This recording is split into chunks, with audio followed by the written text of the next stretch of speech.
started when you're ready. Okay, we all good? Good morning. I'd like to call this meeting to order. My name is Mark Bunch. I'm the TAC chair. I'd like to welcome all the TAC members, BPS staff, the public, and also our guest speakers today to this meeting. And we'll get an opportunity to welcome the director a little bit later on, I think, as well. So I'd like to hand over to Pam to read the conflict of interest statement, then we can take it from there. Hi, welcome everyone.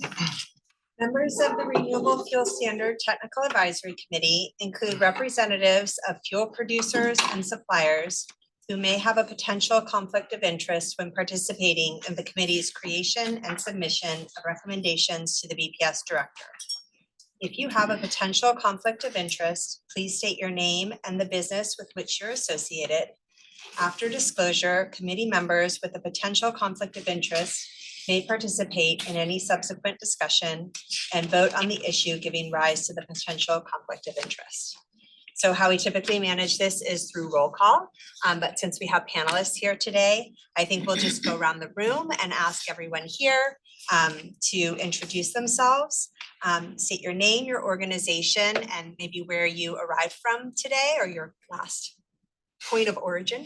And then for TAC members, go ahead and state that you're a TAC member, so we know that for the record. Bill, did you want to start? Sure. Hi everyone, Bill Peters. I'm the Clean Fuels Program Manager at Oregon DEQ. No conflicts of interest that I am aware of, and I come to you from the Mount Tabor neighborhood in this fair city. All right, good morning. My name is Jordan Godwin. I'm the Director of Renewable Fuels Pricing and News at Opus. It's a Dow Jones company. I have no conflicts of interest as it pertains to this meeting, and I am from Houston. Jeff Rouse, I'm with Carson, Oregon State distributor of retail, finished fuels, terminaling positions, that kind of nature. Conflict of interest, I guess all of us in our industry follow antitrust, so we're pretty good at that, so that's where we're at. My name is Mark Ventura. I'm with Phillips 66. I come from the other airport on the other side of the bay. They call it the San Francisco Bay Airport in Oakland, whatever. And as a fuel producer, Phillips 66, and also having a terminal in Portland area, we have a conflict of interest. We have an interest in selling fuel in the state and in the city. Antonio Machado. I am with Western States Petroleum Association, representing our members. We do have a potential conflict of interest, and I drove yesterday from the beautiful Ferndale, Washington. Matthew Jubitz Corporation. We also have a potential conflict as we distribute and retail biofuels in the city of Portland. And we're based in North Portland, so parked on Salmon and had a beautiful spring walk over to the office here. So that's where I came from. Morning, everyone. Thanks for being here. I'm Andrea Jacob. I'm the manager of the climate program here at the Bureau of Planning and Sustainability. So I've been working on the RFS since 2021, something like that. And I don't have a conflict of interest, and I came from Northeast Portland. I'm Marty Frank. I support the city in this work, and I came here from Hood River, Oregon, about an hour east. My name is Chris Eford. I run Next Clean Fuels. I came from Houston, Texas, where it was remarkably cool Monday when I came up here, and it's going to be remarkably hot when I get back tomorrow. As a developer of clean fuel projects here in Oregon, I have a potential conflict. I'm Andrew Dyke, Vice Chair of the committee here. I'm an economist and partner at a consulting firm Echo Northwest based in Portland. And I came short commute from Northeast Portland. No conflict of interest. Paul Reed, I'm with Neste, came from Houston, Texas as well. I thought this was a meeting on tariffs, so that was going to change my answer on the conflict of interest. But now that I know that I'm clear on the meeting, because we are producers of renewable diesel, so we could have a potential conflict of interest with Neste. Mark Bunch, TAC chair. I'm regulatory advisor for BP America. as a supplier and regulated entity, we would also potentially have a conflict of interest. I got in from Chicago yesterday, and so I can attest that it's about 2 months behind in terms of getting to spring than it is here. So looking forward to staying here as much as I can.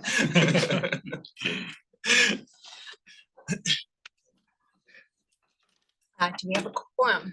We do have a quorum, yes. Excellent. So our first order of business is to approve meeting minutes from our last meeting. Yeah, so we've got some housekeeping stuff first of all. So everybody read the minutes, and if so, I'd like to get a motion to approve the minutes unless there's any. Can we have a first and a second, please? Can we vote for yes to accept the minutes as read? Aye. Any nays? We've got the minutes approved. Right. I think the next order of business is the agenda. Are there any changes to the agenda? I do actually, I wanted to make a couple of changes. One is just to acknowledge that our BPS Director, Eric Engstrom, it will be here. He is caught up in a meeting at City Hall, but he will be here. So just a change on the time for that. And then the second is to let you know that there will not be public comment today. We didn't have anyone register for public comment. So technically, we're supposed to vote on that. So Material enough? Okay, well, Yeah. yeah, let's vote on it. So can we have a proposal to accept the amended agenda? Move to accept the change. Second, thank you. Votes for yeah, ayes. Nays. I think we're good. So I think we will jump into the presentation section of our agenda. So we'll begin hearing from our invited guests.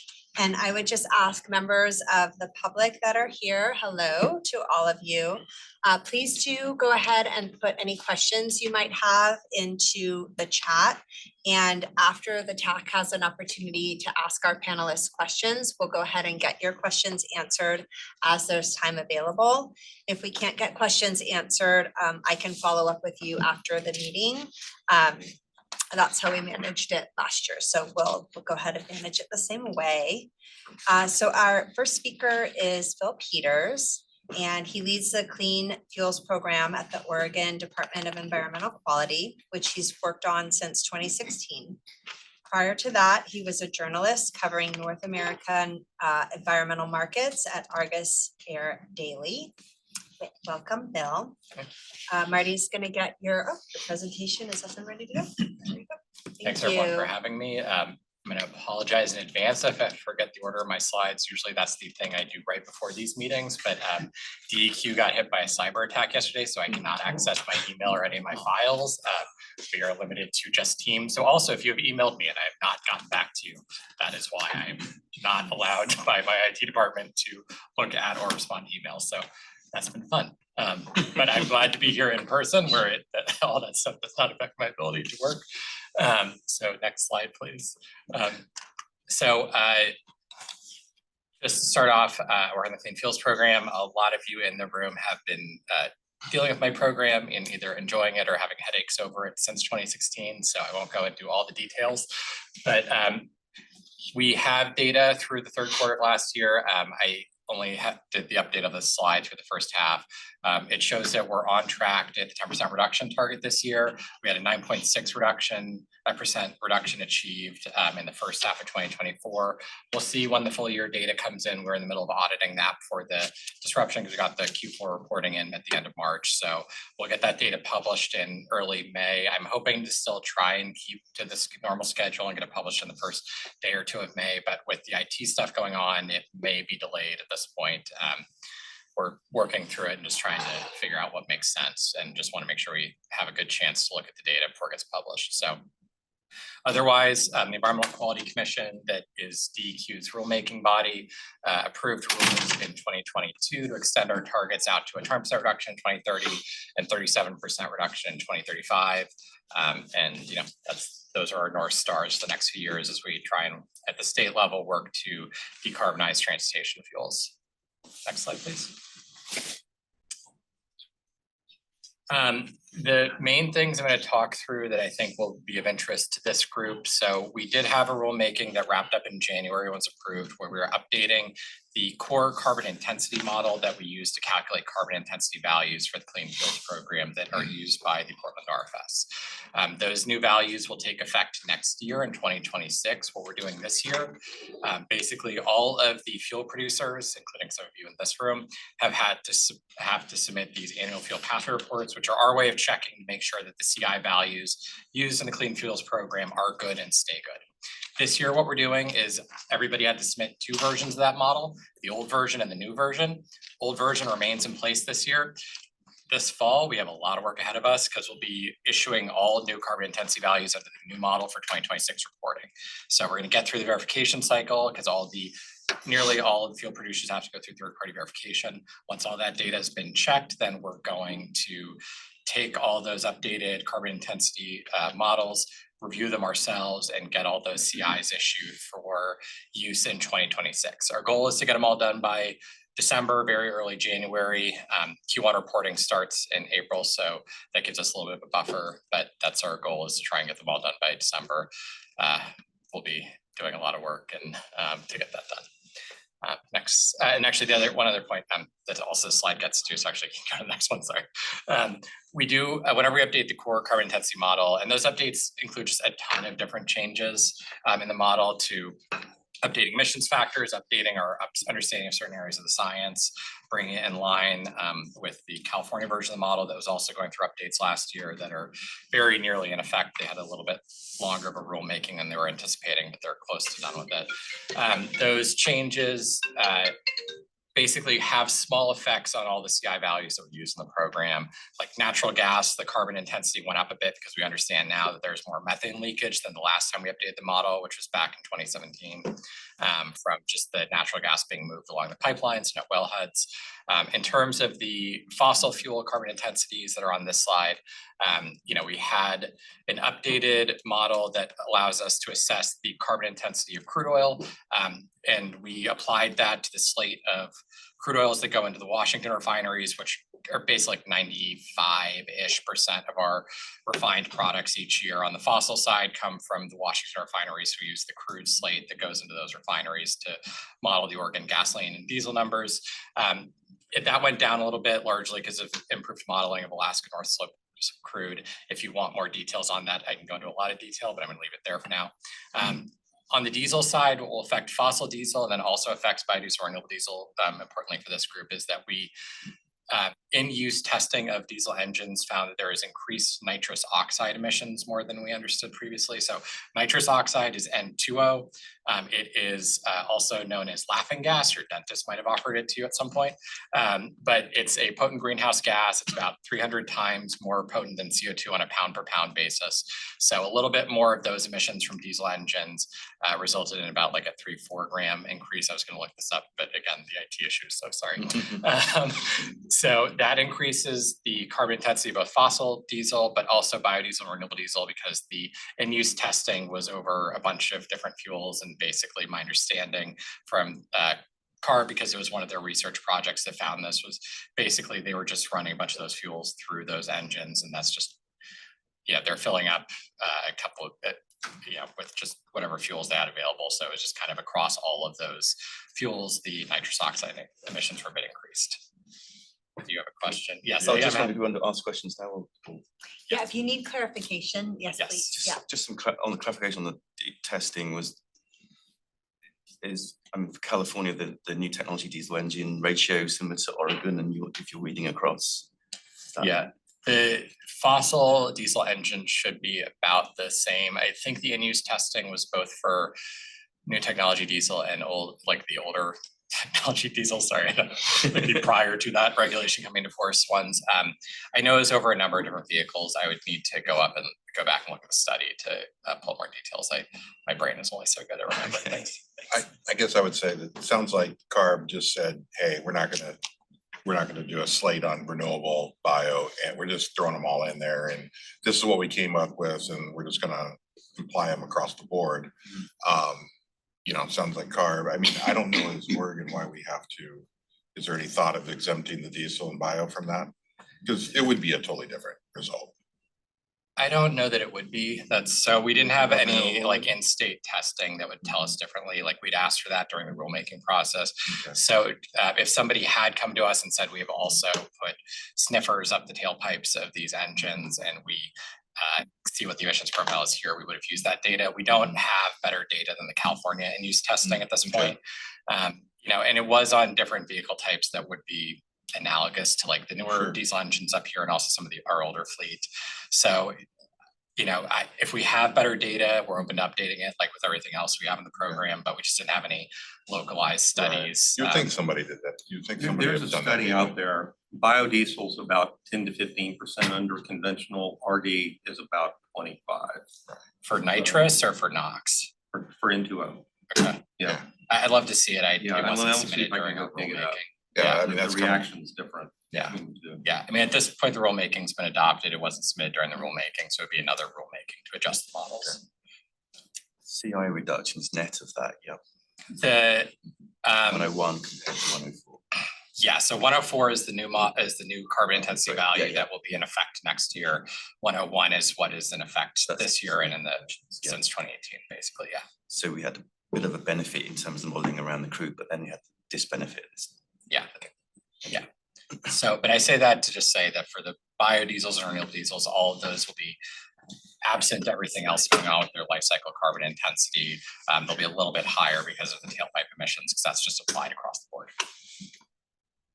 Next slide, please. And just that also means that our baselines change. So the dashed lines were what were in the rules prior to the January adoption.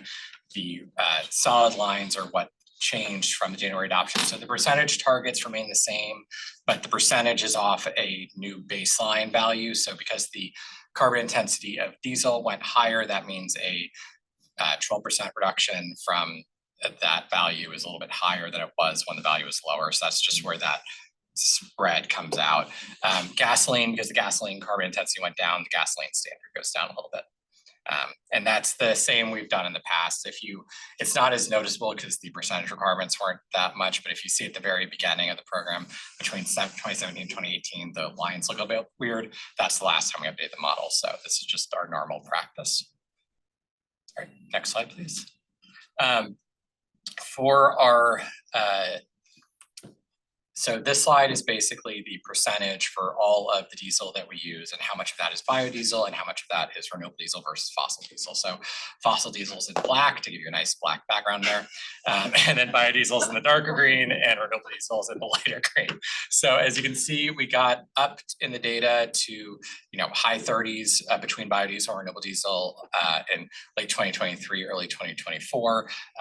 Q3, that volume did come down a bit on the renewable diesel side. Biodiesel has been pretty consistent, and we'll just see what the market demands in terms of more of those fuels coming in over both for compliance with my program or with other programs like fire protection program as things move forward.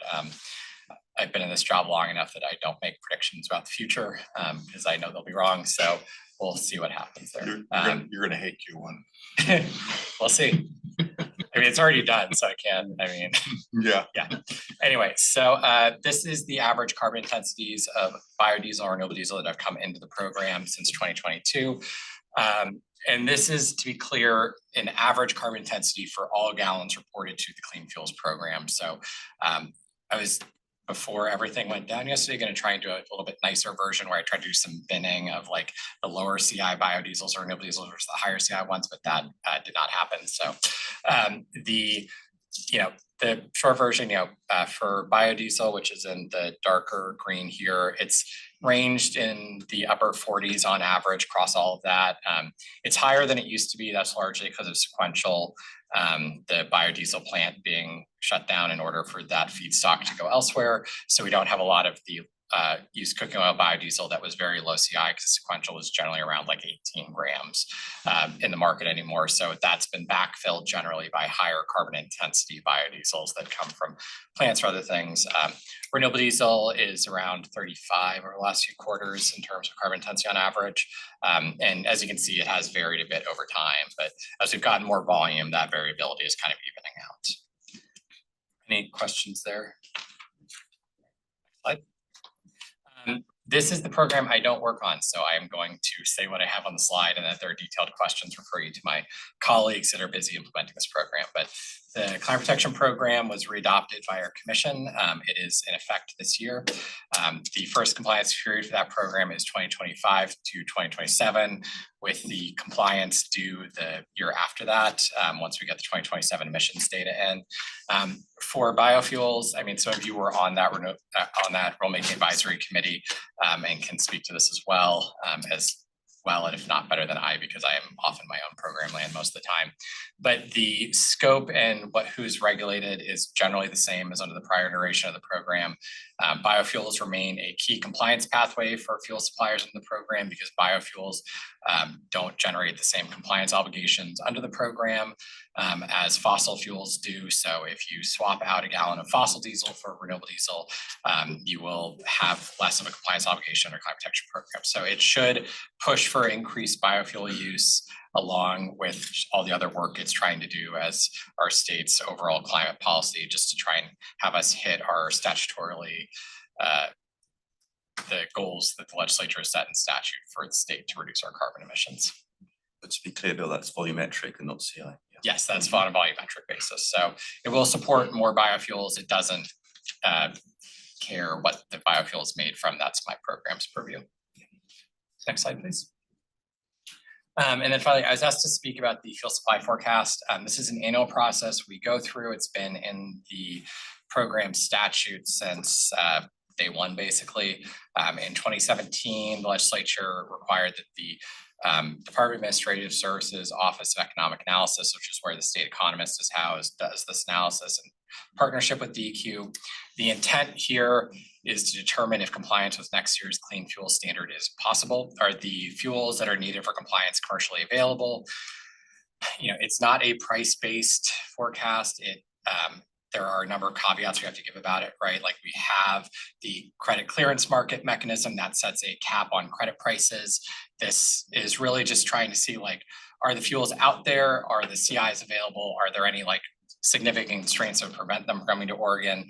And if the fuels are out there, if they can come to Oregon, if the CIs are there for us to hit our targets, that's what this analysis is about. It's a forecast. It is not, but it's really for compliance purposes. So I wouldn't say it's like meant to like predict exactly what will happen in the future. It's more like, is stuff out there that the program can be met is the question, not like, is the program definitely gonna hit its target? Because it's really just more about like looking at what fuels are available out there in the market. And, you know, there is still just the ongoing need for all the fuel suppliers who have obligations under the program to try and hit those requirements. So really it's there if it's like, okay, compliance is gonna be impossible for everybody next year, then that's when the switch gets thrown and DEQ would do something in order to mitigate compliance being impossible for all the fuel suppliers.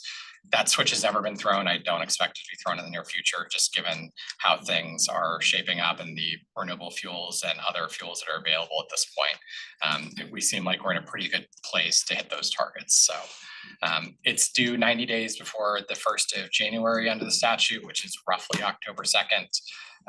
So that's when it gets published. We have a public meeting on the draft analysis pretty much every year at this point. I would assume we follow that same process, but we haven't kicked it off yet because we're still pretty early in the year. And it tends to be something we do with DAS in the summer.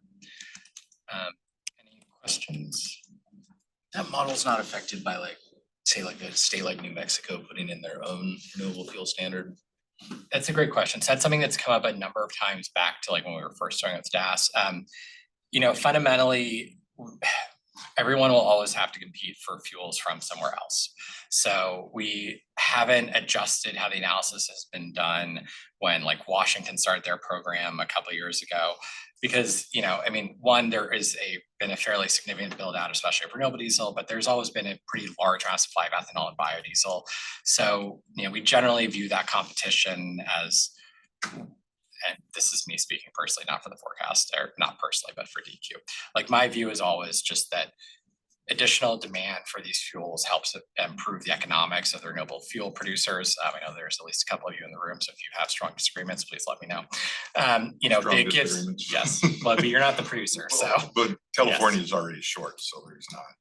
Well, I mean, I don't know. Okay, I'll let me finish my point and then agree to disagree there. Basically, it will help improve the economics for those projects, give them more markets in which to land their product.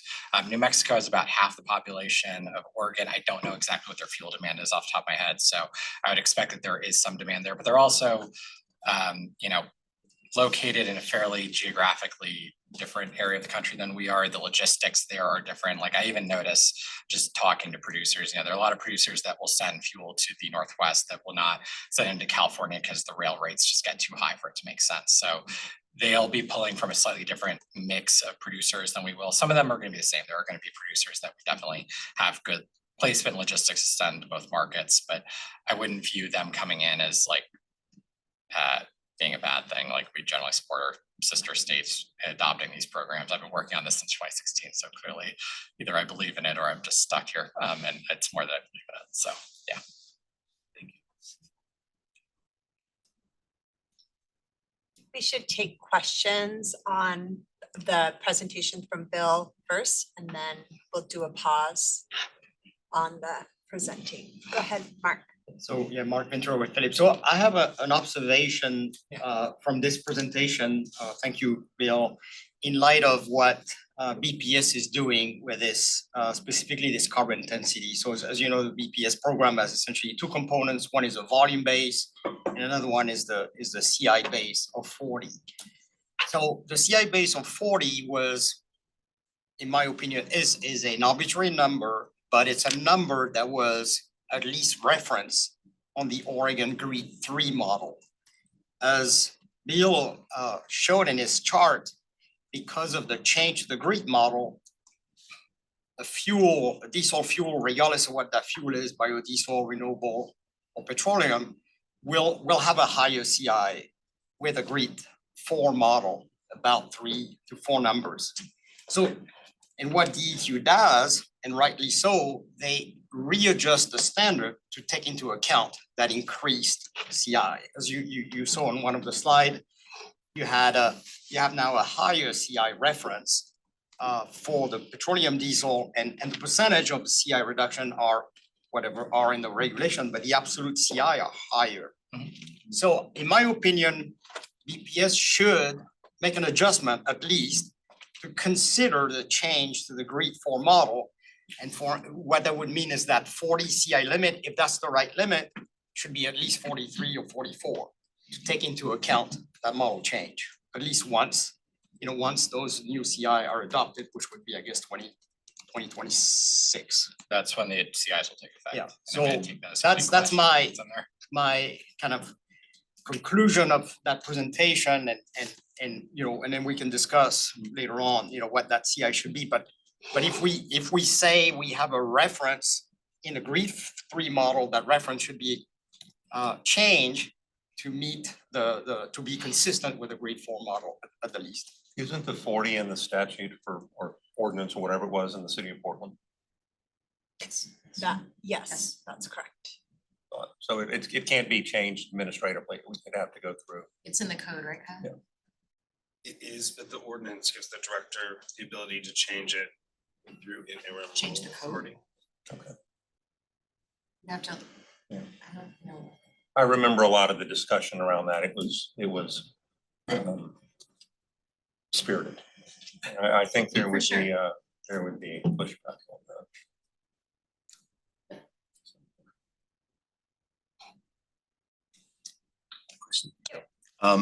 On the fuels forecast, you're looking at like RD supply, but based on nameplate capacity potentially.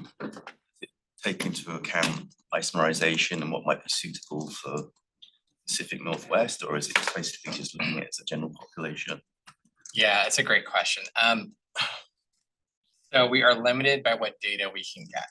So isomerization, and just for anyone who is not aware of this, and that's probably just people on the call, not people in the room, but isomerization refers to basically like making it so that the renewable diesel has better cold weather properties and that it has a lower cloud point.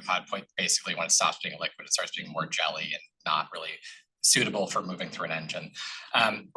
There we have had some isolated reported instances of renewable diesel in state that failed during like the first cold weather points of the year. It's not fun for anyone involved, especially the mechanic and also the driver.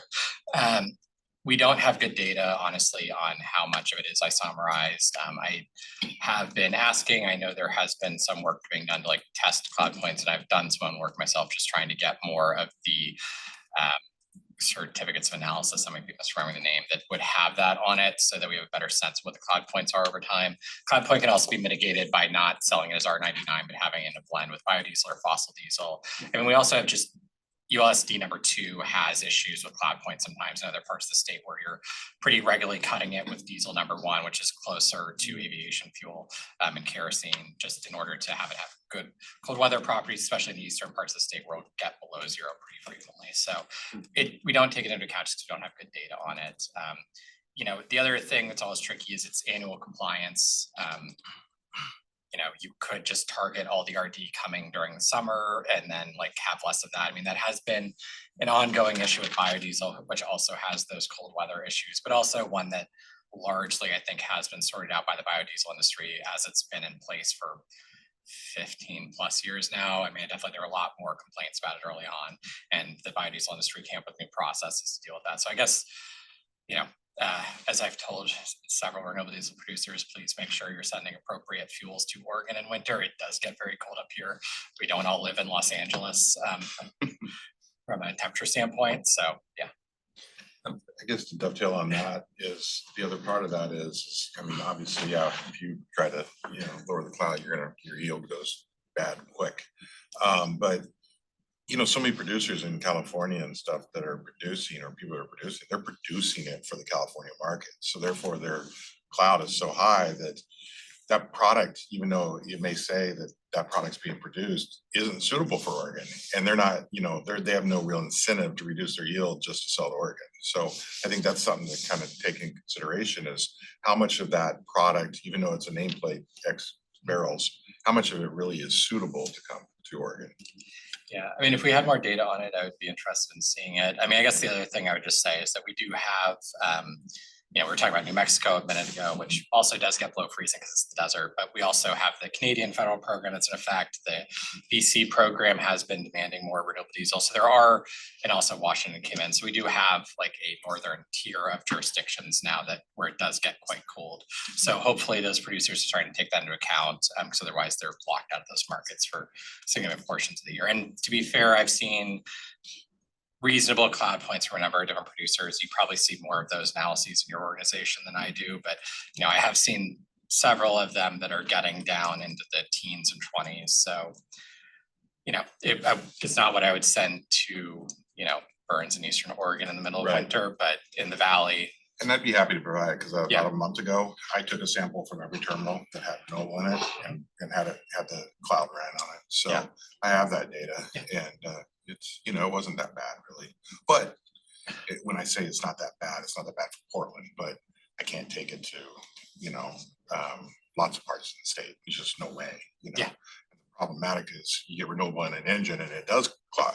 You can't like put chemical in it to bring it back. You're in a big problem, Yeah, I am generally aware that there is some additive work being done to try and figure out if there's an additive that could be helpful there, but I haven't seen it. I've talked to all of them, and they can get like 4 degrees, 3 degrees, it's basically useless.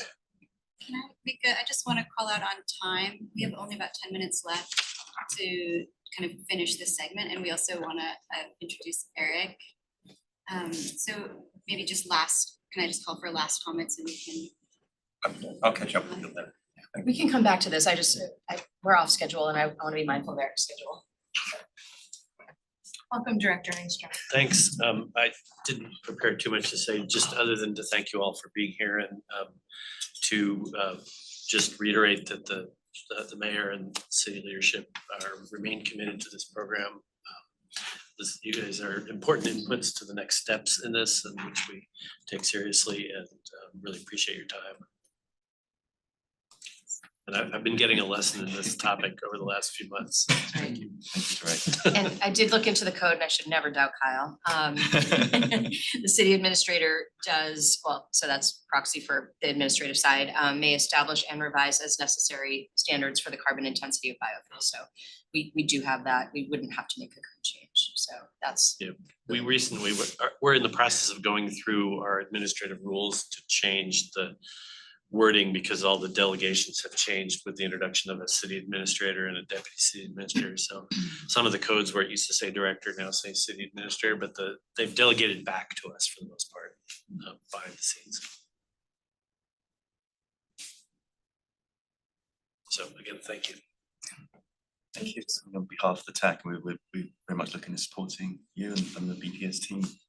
It's important year for the program. So Right, thank you, Bill. We now have Michael Frills online, who is here to speak to us about the Oregon Energy Strategy. And Michael is a senior policy analyst with the Oregon Department of Energy, focused on liquid and gaseous fuels that support a resilient and affordable energy system for all Oregonians. Prior to joining ODO, Michael managed residential and commercial energy efficiency programs for Northwest Utilities. Welcome, Michael. Nice to see you. Nice to see you, Pam. Thank you for inviting me to be here. So good morning, everyone. So again, as Pam said, my name is Michael Friel. So I'm here to give you a brief overview of the Oregon Energy Strategy. So we can go to the next slide. That'd be great. So I work for the Oregon Department of Energy, and it's our mission to help Oregonians make informed decisions and maintain a resilient and affordable energy system. So we believe development of the Oregon Energy Strategy, as well as supporting valuable activities like this technical advisory committee, will help us shape our equitable, clean energy transition and balance the needs of all communities in Oregon. So thank you for having me here. If we go to the next slide.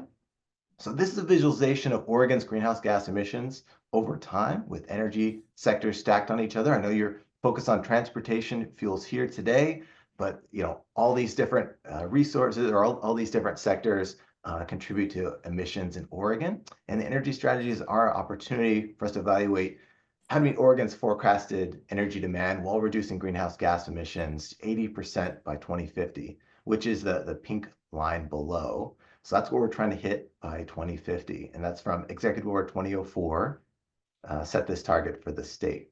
So as you can see, this level of decarbonization will take significant change in Oregon's energy system, so not just from the transportation sector. So if we can go to the next slide. House Bill 3630 directed our agency to develop a comprehensive state energy strategy that identifies optimized pathways to achieving the state's energy policy objectives. So this report will be delivered to the governor's office and legislature in November of this year. And the energy strategy itself has to be informed by stakeholder perspectives, state laws, policies, targets for energy and greenhouse gas emissions. So existing policies, just like Bill was just talking about the Clean Fuels Program, as well as the Climate Protection Program, existing utility integrated resource plans, energy-related studies, the best available data we have, and all our existing state policies. So we also have to collaborate along the way with our state agencies, tribes, and stakeholders, making sure we represent all the interests, perspectives, expertise, and education, as well as a variety of different socioeconomic backgrounds of Oregonians across the state. So why did the legislature ask us to do this? So the energy strategy ideally can help us align our policy development, regulation, investment, and technical assistance. So we certainly need to identify potential pathways for us to meet our state's energy policy goals and use that information as kind of a starting point for important energy conversations that we need to have to consider different technologies, approaches, and trade-offs. So not so different than this group as you're talking about different fuels and what the availability is, supply, and what the demand is. Having those conversations, we need to have that for fuels across the state for a variety of different approaches. So what's the potential of hydrogen, ammonia, or sustainable aviation fuel for Oregon? What do we want to produce within the state? What could be imported into the state? How can we have those conversations? And what's the state's role as far as supporting innovation and growth while maintaining affordability, reliability? What are the economic opportunities for our state? Overall, we want to try to do the best to plan ahead so we can maximize the benefits of the energy transition while minimizing harms to Oregonians and our natural resources as well. So I do want to manage expectations around the energy strategy as well. So this isn't necessarily a plan or a forecast of the future. If I were to tell you exactly what's going to happen 10 years from now, you shouldn't listen to me, you shouldn't believe me. It's not even state policy. If anything, it's a framework for us to start having these conversations about what's coming and what decisions we need to make. So if we go to the next slide, please. So the energy strategy itself has 3 phases. So the first is the technical analysis. It's an evaluation of energy pathways through, we're using energy modeling to do that. So last summer, we started having some working group meetings. We identified the best available data. We talked with a variety of different public partners participating in those working groups to determine what data and assumptions to use within our energy modeling. The energy modeling provided us with a high-level look at the potential energy pathways we could use to take to meet our energy targets. This is a theoretical exercise to kind of demonstrate the trade-offs of different approaches, and we're using that to inform our policy discussions. So if you are interested, I would encourage you to watch the recordings of our modeling presentation on January 31st, which is available on our energy strategy website. We also have documentation on all the data and assumptions that we use if you're kind of curious the background of that. So we're now in the policy discussion phase now. So we've received public partner guidance throughout this process, and we've been tracking the feedback we've gotten. And so we're now kind of culminating in an approach where we've got policy working group meetings where we're saying, okay, we got these modeling results, we've had this discussion about data, what does this mean? What kind of solutions we've identified to barriers, what solutions, what strategies could we use as a state to start solving some of these issues or addressing some of these barriers? So right now, within the working groups, we're starting to develop some policy concepts that could be policy recommendations in the final report. The recommendations we come up with will be vetted and reviewed by tribes, our advisory group. There's an interagency steering group within the state, and we'll be receiving public comments as it goes through a public comment process. The final phase will come together in a final report. This will include all the technical analysis that we did, all that we heard from public partners along the way, as well as our energy policy recommendations or the actions that we recommend the state take. And the draft of the final report should be we'll need to deliver it in November. And so we should have a draft of it in late summer, early fall. I know you've got some decisions ahead. We're going to make this decision in October. So you may be able to see kind of a draft version of what that will look like. But I do want you to consider that what comes out of the energy strategy, it may influence the 2026 legislative session, but maybe more likely, those recommendations are considered for the 2027 legislative session. And so I guess please keep that in mind as you're kind of reflecting on it or considering what comes out of that. So we go to the next slide. So I mentioned the policy working groups, and they're divided by a variety of different subject areas. So I'm leading the low carbon fuels group focused on fuels, but as you can see by these different subject areas, we've got one that's focused on kind of buildings and clean electricity, as well as transportation electrification. With fuels, there's overlap with all those different groups. And so, the things we talk about certainly do overlap, and we try to, and some members of these policy working groups are participating in multiple groups. But we have overlapping conversation or trying to come up with concepts that work across the board. And so when we're talking about fuels, we are talking about transportation fuels, but we're also talking about fuels that support buildings, industry, as well as electricity generation. And we're trying to examine kind of the state's role and how fuels will be used going forward and how that may change over time. And we have a variety of working group representatives kind of helping us through that process. Antonio Machado, who's on your committee, certainly participating. We appreciate all his support. We've also got natural gas utilities, business and industry representative, the Clean Fuels Alliance, Oregon Fuels Association, City of Portland, Port of Portland, and a variety of different state agencies participating as well. So we do have a meeting coming up on April 30th. So if this entices you to want to participate, I'd love for you to listen in and provide public comments along this process. I also want to highlight, if we go to the next slide, we do have a public comment portal. So even if you can't attend the meetings, all the meetings are recorded from the past, as well as what's happening recently. And so you can look at those if you have an interest, want to provide some public comments. We also have documentation all along the way that you can kind of track the process. So And I kind of ran through that as quick as I could. Here's my information. If you want to reach out to me directly with questions, you certainly can ask questions now, but we are limited on time. So if you want to follow up, I'm certainly happy to answer those questions later on, as well as we've got the energy strategy site here to visit. Michael, you're like the pilot that sped up the plane and got us to our destination. Thank you so much. Yeah, no If I problem. could just ask the TAC urgent questions now, and if there isn't anything urgent, I'd like to let our next speaker get started. Got an opportunity this afternoon, haven't we, for the questions? So. Yeah. Thank you, Michael. Thank you. Thanks for the opportunity. Thank you. So I'm going to introduce Kendra Seymour next. Stillwater Associates is a boutique transportation energy consulting firm. Kendra is Stillwater's Director of Operations and Managing Editor. She coordinates and produces Stillwater's carbon market outlooks, LCFS and CNT newsletters, and monthly company newsletter.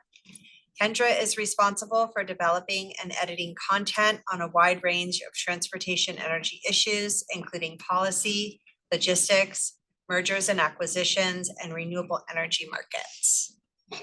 Kendra, are you available? She's here, I'm not sure why she's. I am. Oh, and I wanted to just acknowledge, I think here in the room, we're not seeing it, but I keep getting unstable internet messages. So it's possible that folks that are Zooming in are having trouble hearing and or seeing us. So I really apologize for that. There's not a lot we can do to fix it. But nice to see you, Kendra. Hello. Yes, nice to see you as well. I cannot see my video, so hopefully I'm framed okay. You can see my face. The Zoom is not letting me see it, but I will go ahead and get started. So as mentioned, I'm Kendra Seymour, and thank you for having me. I am based in Northeast Oregon, about 4 hours from Portland, so I appreciate the ability to speak remotely today. Next slide. This is our standard disclaimer, which our lawyer insists that we include. Basically, this just says that if you make an investment decision based on something I say today, you can't sue us. So now that we're covered on that, next slide.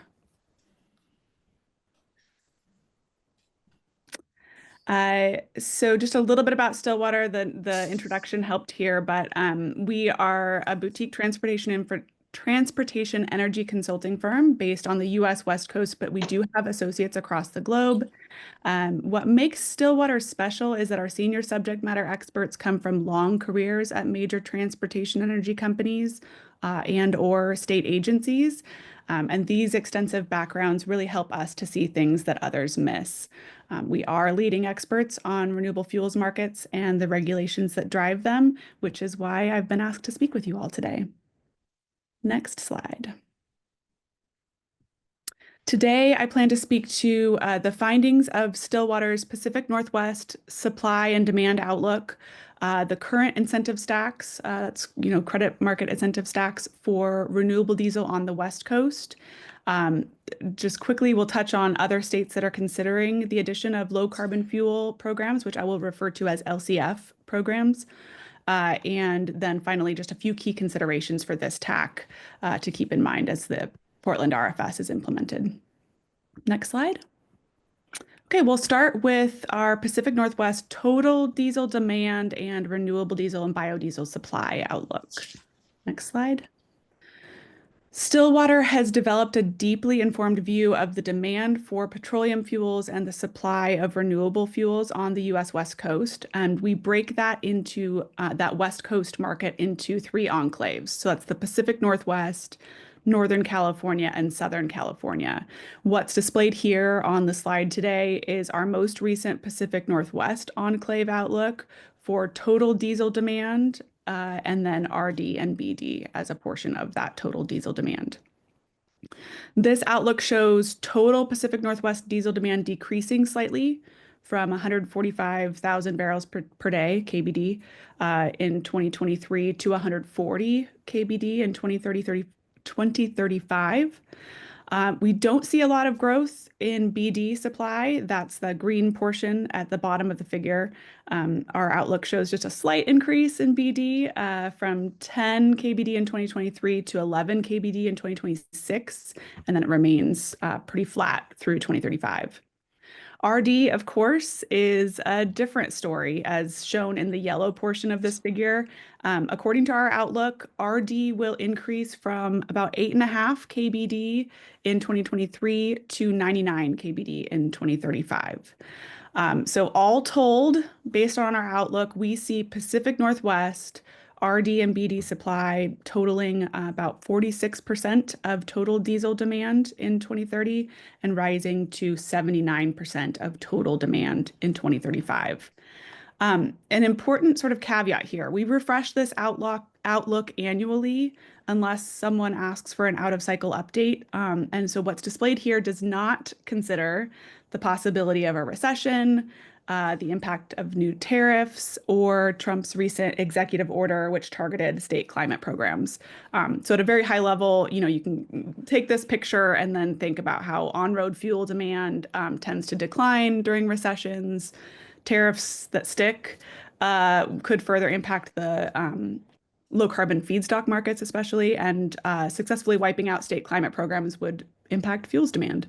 All of that is, of course, very, very uncertain at the moment. But what is certain is that RD availability, and specifically currently 40 CI RD availability, will be crucial to the success of the Portland RFS, as you all know.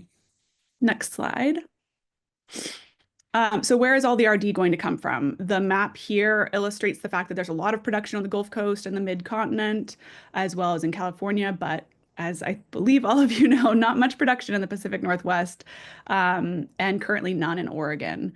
So we're keeping close tabs on current capacity and announced capacity to track likely RD availability in the coming years. So that's where the chart on the right comes into play, with the blue being our 2025 expected capacity and the yellow being additional capacity by 2030. So we assess each announced, almost done there. Sorry, we assess the announced projects for viability to create this probability weighted analysis of upcoming production capacity. And just note that the figure on the right shows not just RD, it technically shows all production capacity. So that's RD as well as sustainable aviation fuel, renewable naphtha, and renewable propane. So that's total. We forecast, we're currently focusing on the North American production of these fuels because imported volumes of renewable fuels won't qualify for the 45Z credit. So they're going to be disadvantaged there.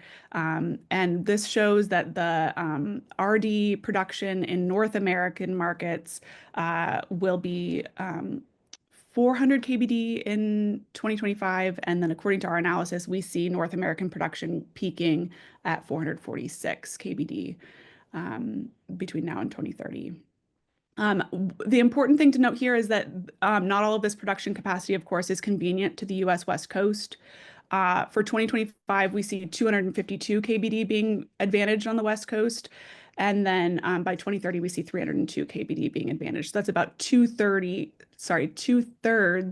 of total production capacity in 2030 that are advantaged on the West Coast. And then key takeaway here, as you see on the bottom, is that Oregon has to compete with our neighbors for limited RD volumes. And next slide. So next, we're going to talk about how these markets compete for renewable fuels by looking at the incentive stack, which includes state incentives as listed here, cap and trade, which flows through as cap at the rack, and low carbon fuel credits, as well as federal incentives, which include RINs and the 45Z tax credit. On 45Z, it is effective this year, but we're still waiting on the final regs. For the purposes of this discussion, we assume the proposed regs published in January 10th will become final. We expect that tax credit will be less than $1 per gallon.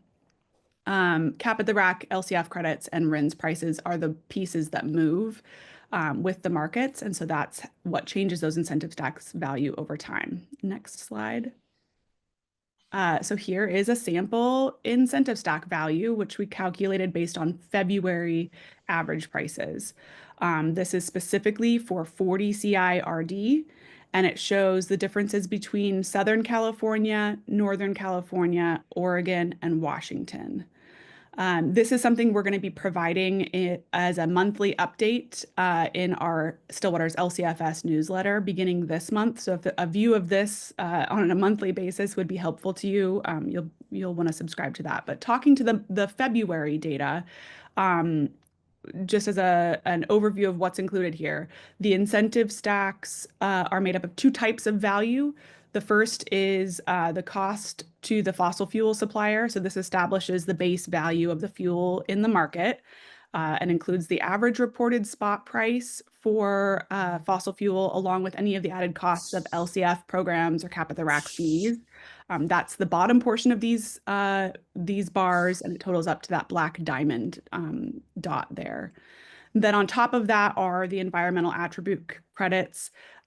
These provide additional value, of course, to renewable fuel suppliers beyond the base value of the fuel. So for RD, the environmental attributes include the value of each state's LCF credits, D4 RINs, and then the 45Z tax credit.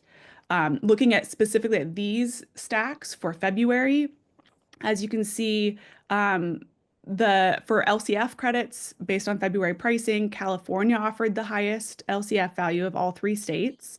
And then for cap at the rack, Washington had the highest average cap at the rack fee.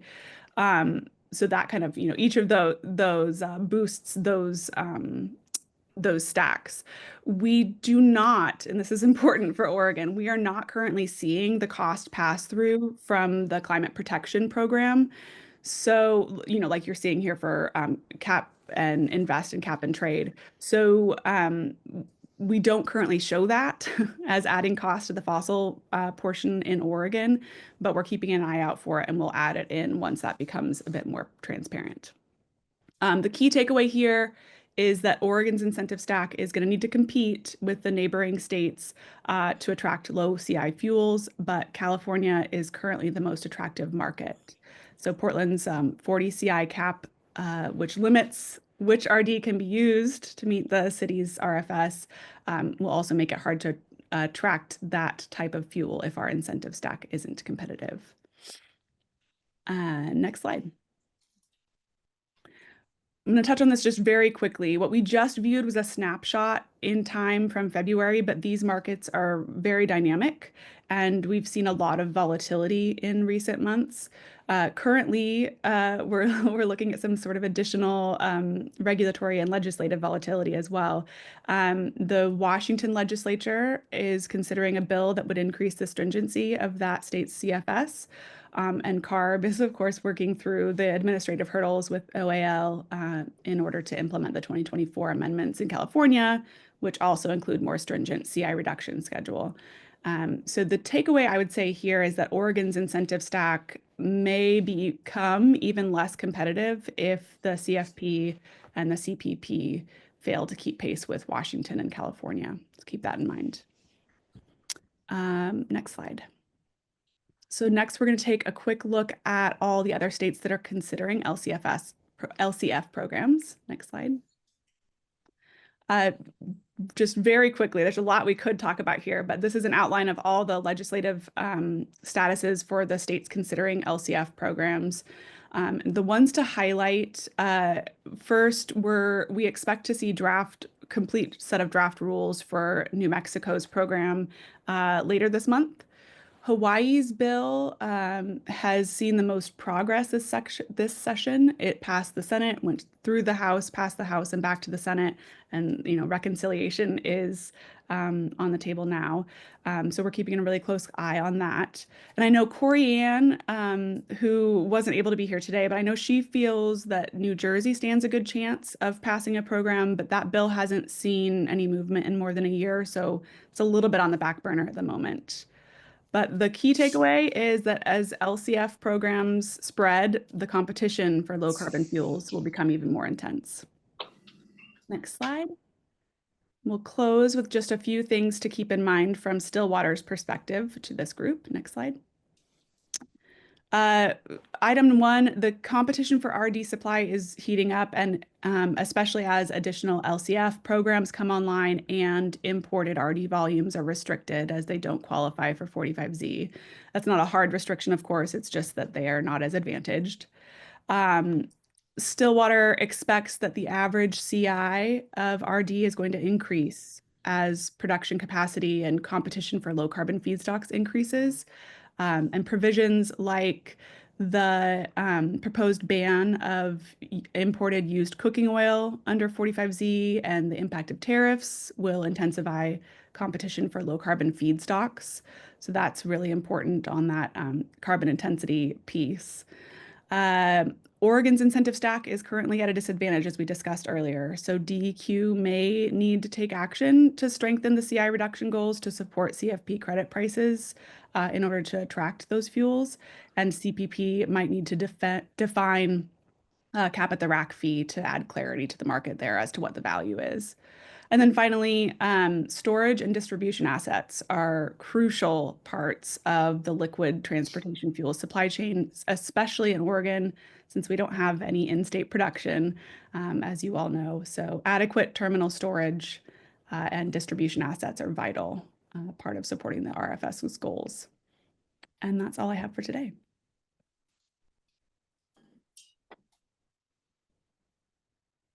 Yeah.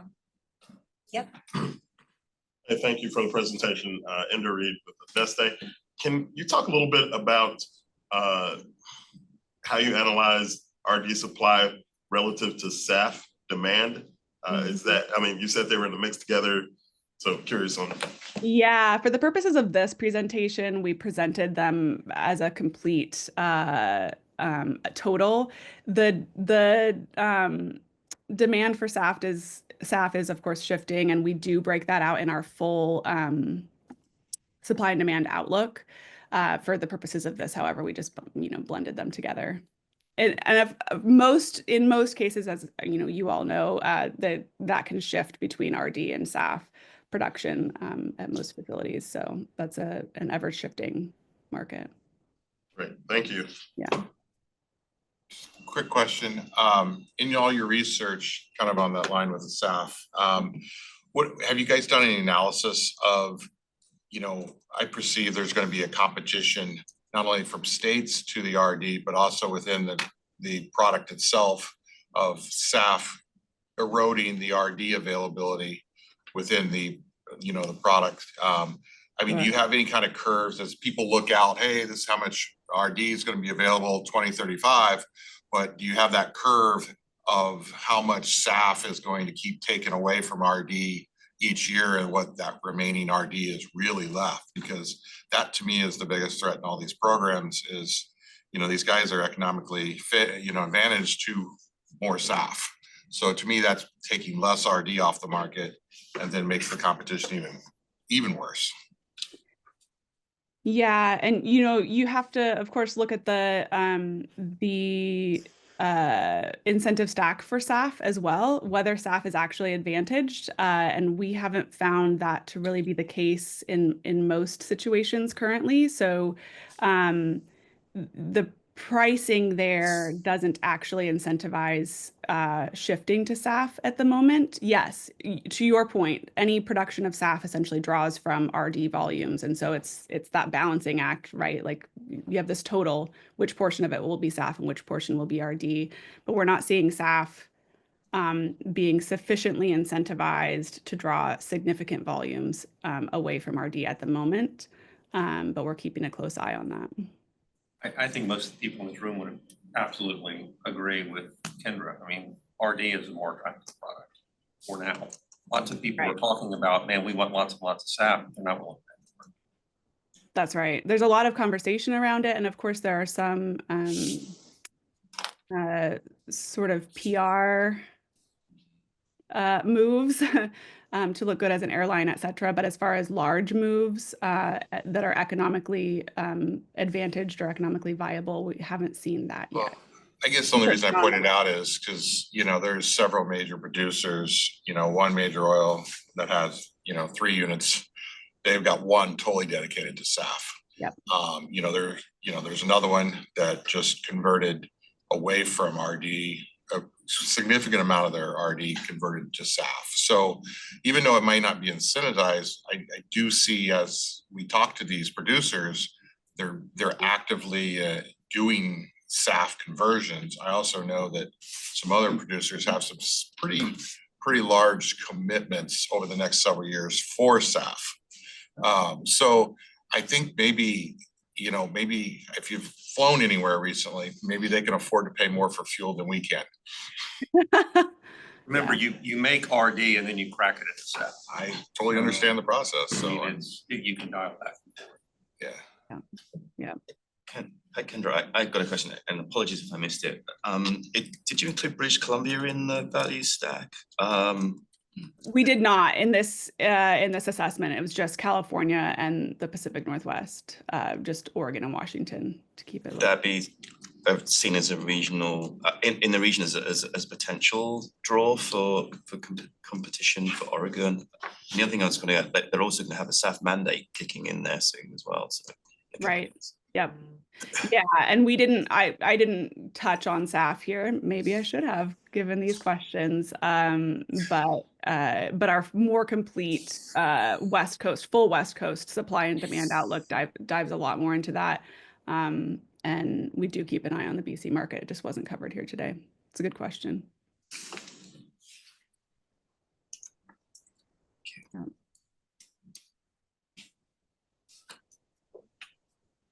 Any other questions?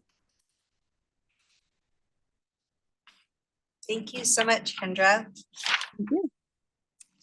Ready, shall we queue up Jordan's presentation while she does that? Jordan. Oh, sorry. I'm gonna jump in with a question for Yeah, Bill. please. Maybe put you on the spot. What is the, I don't know, the thinking at DQ about credit prices in context of all of that? Yeah, that's a great question. We have been monitoring credit prices being lower over the last year and a half or so. What we said publicly is that we are considering rulemakings in the future, including one that would potentially look at revising the near-term program standards and raising them if we feel that's warranted to raise credit prices. Credit prices are currently around where California's are. I know Jordan is actually better positioned to speak to this than I am, so I will let him answer that in his presentation. I think that we're also, like, industry is trying to sort out what's going on with federal policy, how that might affect our program, how that'll affect transportation fuel markets more broadly. So, we're also trying to find some certainty in order to make some decisions. We're actively monitoring the reporting as it comes in. That's one, I can't talk about Q4 data because we haven't published it. We just don't talk about it, but we're just continuing to think through what makes sense. And if we have a rulemaking to announce, we'll announce it in normal ways. All right, Jordan Godwin is the Director of Renewable Markets at Opus. Based in Houston, he's covered biofuel markets and policy since 2012. Before joining Opus in 2016, he worked for nearly 4 years at Platts. Welcome. All right, thank you, Pam, and thank you to BPS and the TAC as well for having me back. I was thrilled to get the email invitation because I love Portland almost as much as I love talking about biofuels. So always happy to make a trip up here. So yeah, I'll be talking about renewable diesel. I was saying downstairs, this is kind of an intimidating room to talk to because you are all the experts actually doing this job. So I speak at a lot of conferences where people, barely understand what biofuels are. So I kind of am more comfortable speaking like a elementary school teacher at a very high level, but you all, like I said, are experts. So hopefully this presentation will bring you some value. And if not, feel free to ask questions from there. I'm with Opus. We're a price reporting agency. We're owned by Dow Jones. Prices are bread and butter. I was happy to see Kendra actually use some Opus pricing on there. Bill just referenced our price assessments. They're used by a wide variety of people in the transportation fuel space. It's actually people that we talk to in the marketplace, whether it be fuels producers, traders, marketers, blenders, brokers, people that we're talking to have pointed out to me in the past that it's a genius business model because they give us information for free and then we turn around and put it in a publication and charge exorbitant amounts of money for it for subscription. So we want to, but we're all about transparency. We want good, accurate, fair price assessments, and if we're getting yelled at, on both sides of the table equally, then we know we did our job right. All right. So we also have our price assessments are used in futures contracts. These have really taken off over the past 2 or 3 years, especially for the RINs, the Renewable Identification Number credits, and the LCFS credits. They've had a lot of liquidity on the Intercontinental Exchange, the ICE futures. I think they had a record day at one point last week for RINs. I think they had 200 million RINs trade in a single day. I can't remember what their number was last year, but it's billions of RINs at this point. And they're hoping to get a little more activity going in Oregon as well, because the LCFS, a lot more people are hedging their credit pricing on that. So next slide. LCFS overview. This is more for the elementary school crowd. You all know how LCFS program works. Fuels above the target generate deficits, below generate credits. So you can kind of fast forward through that one. Thank you. And I try not to talk about California too much in this program because I know Oregon and Portland is the star of this conversation, but I do think it's important to kind of see what's been going on in California, the impact of renewable diesel in the state and on that state's LCFS program, and kind of lessons learned. I almost think of these programs as like siblings, like California is the oldest sibling. So they're going through all these things first, and then, Oregon and Washington, so on and so forth, have their kind of growing pains as well. So what this is showing is that California LCFS is overperforming for the first, decade of the program. The market participants were just barely achieving compliance. They were, staying pretty close to that compliance line. But over the past 3 or 4 years, the onslaught of renewable diesel has really taken a sharp turn on the reporting. I feel like I'm delivering this as bad news, but the state is achieving its goals just 5 or 10 years early, ahead of schedule. So that's caused a lot of chaos, I guess, in LCFS markets because there's so much renewable diesel going into California, and they're blending, I think, above a 70% blend for biodiesel and renewable diesel at this point. That's had a really bearish effect on the credit prices. And when the credit prices are low and cheap, there's much less incentive to blend low carbon fuels. So that's something, that's an ongoing conversation, I guess. You are probably all well aware of the drama that we've had with LCFS over the past more than 2 years now, I think, trying to get the new rulemaking in place. I think the state just resubmitted for a 3rd time for public review their latest rulemaking, and hopefully their Office of Administrative Law for CARB's sake will approve it this time. It's in a very uncertain period right now because stakeholders are concerned that if we reach June 30th, which is the Q1 reporting deadline, then the state may not be able to retroactively apply this year's targets to January 1st. So we could have a scenario where it's a half year of compliance, where maybe the first half of the year is the old standard, which is much weaker, targets, and the second half is the new numbers. or they may still be retroactive to January 1st. It's still a very uncertain situation, as many of you know. So next slide, please. Thank you. This is why we're here, why California, I'm sorry, is in the place that it's in. The cumulative credit bank of LCFS credits has gone through the roof. They're again overperforming, making way too many credits. And that's all due to the surge of renewable diesel going into the market. This is showing you the culprit there in green. Renewable diesel is about half of those, over half, I guess, of the credit generation at this point. It's had a real strong period of growth over the last few years, and that's led to the credit price situation that we've seen that I'll share in a little bit.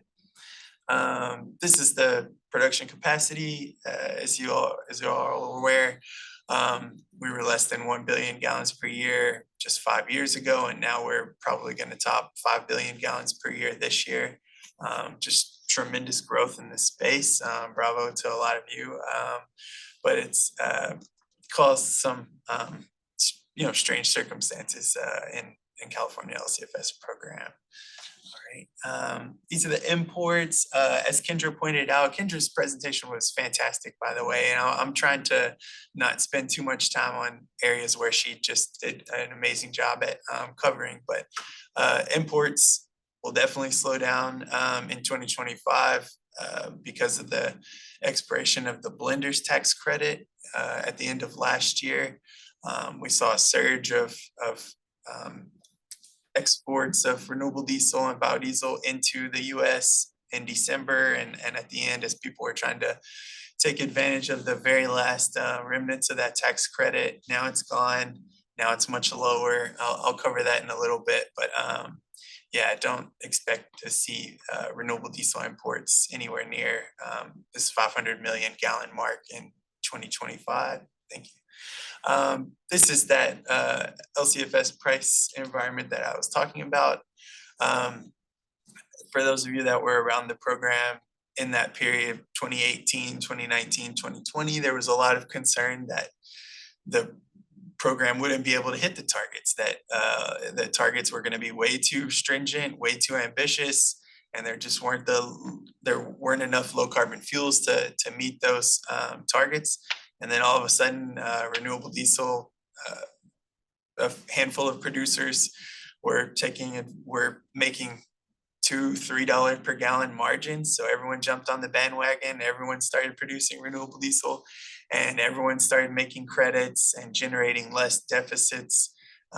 So way more credits out in the marketplace, and they became way less valuable.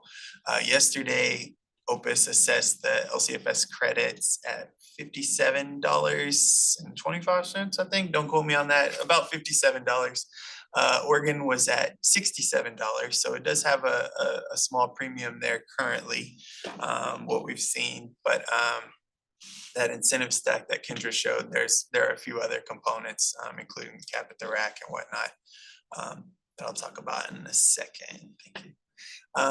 This is looking at the California, Oregon, and Washington assessments over the past year or so. So you can see, for example, Washington is way down around $20 per credit currently. That's just because the nature of these programs getting started. It's a very easy target to achieve in the first few years of the program.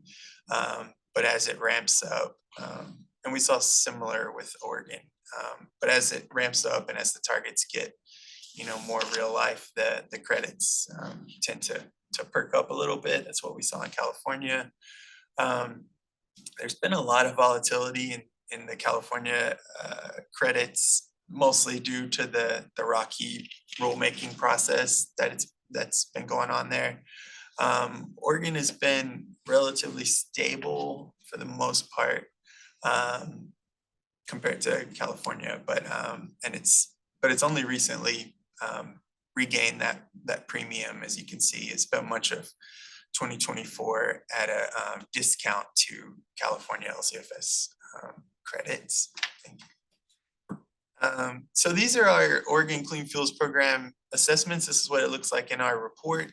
And these are cool because not only can you see what the value of the credit was for that particular trading day. For example, I think yesterday Oregon was 67.5.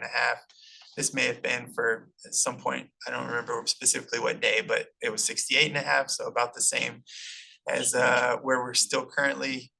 But the other calculations below that credit assessment are pretty useful for a variety of different market participants. For example, if you're an ethanol producer in the Midwest and you want to know how much your CI score is worth and how much you should invoice for the CI of your fuel, you can see this calculated value. It's currently about 0.5 cent, I believe, is what that number represents. 0.005585 over there on the far right.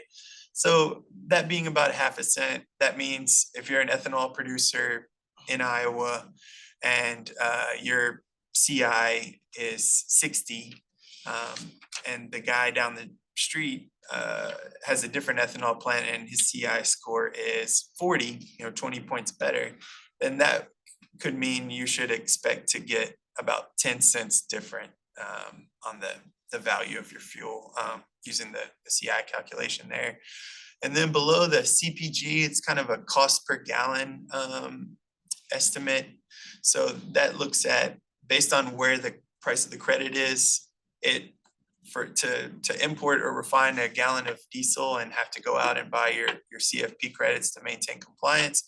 It's currently 10.9 cents for diesel and just under 10 cents for gasoline. And then we also break it out if you want to see a 95% for diesel or 90% for gasoline, like a typical like B5 biofuel or diesel blend, or a E10, like a 90% gasoline blend.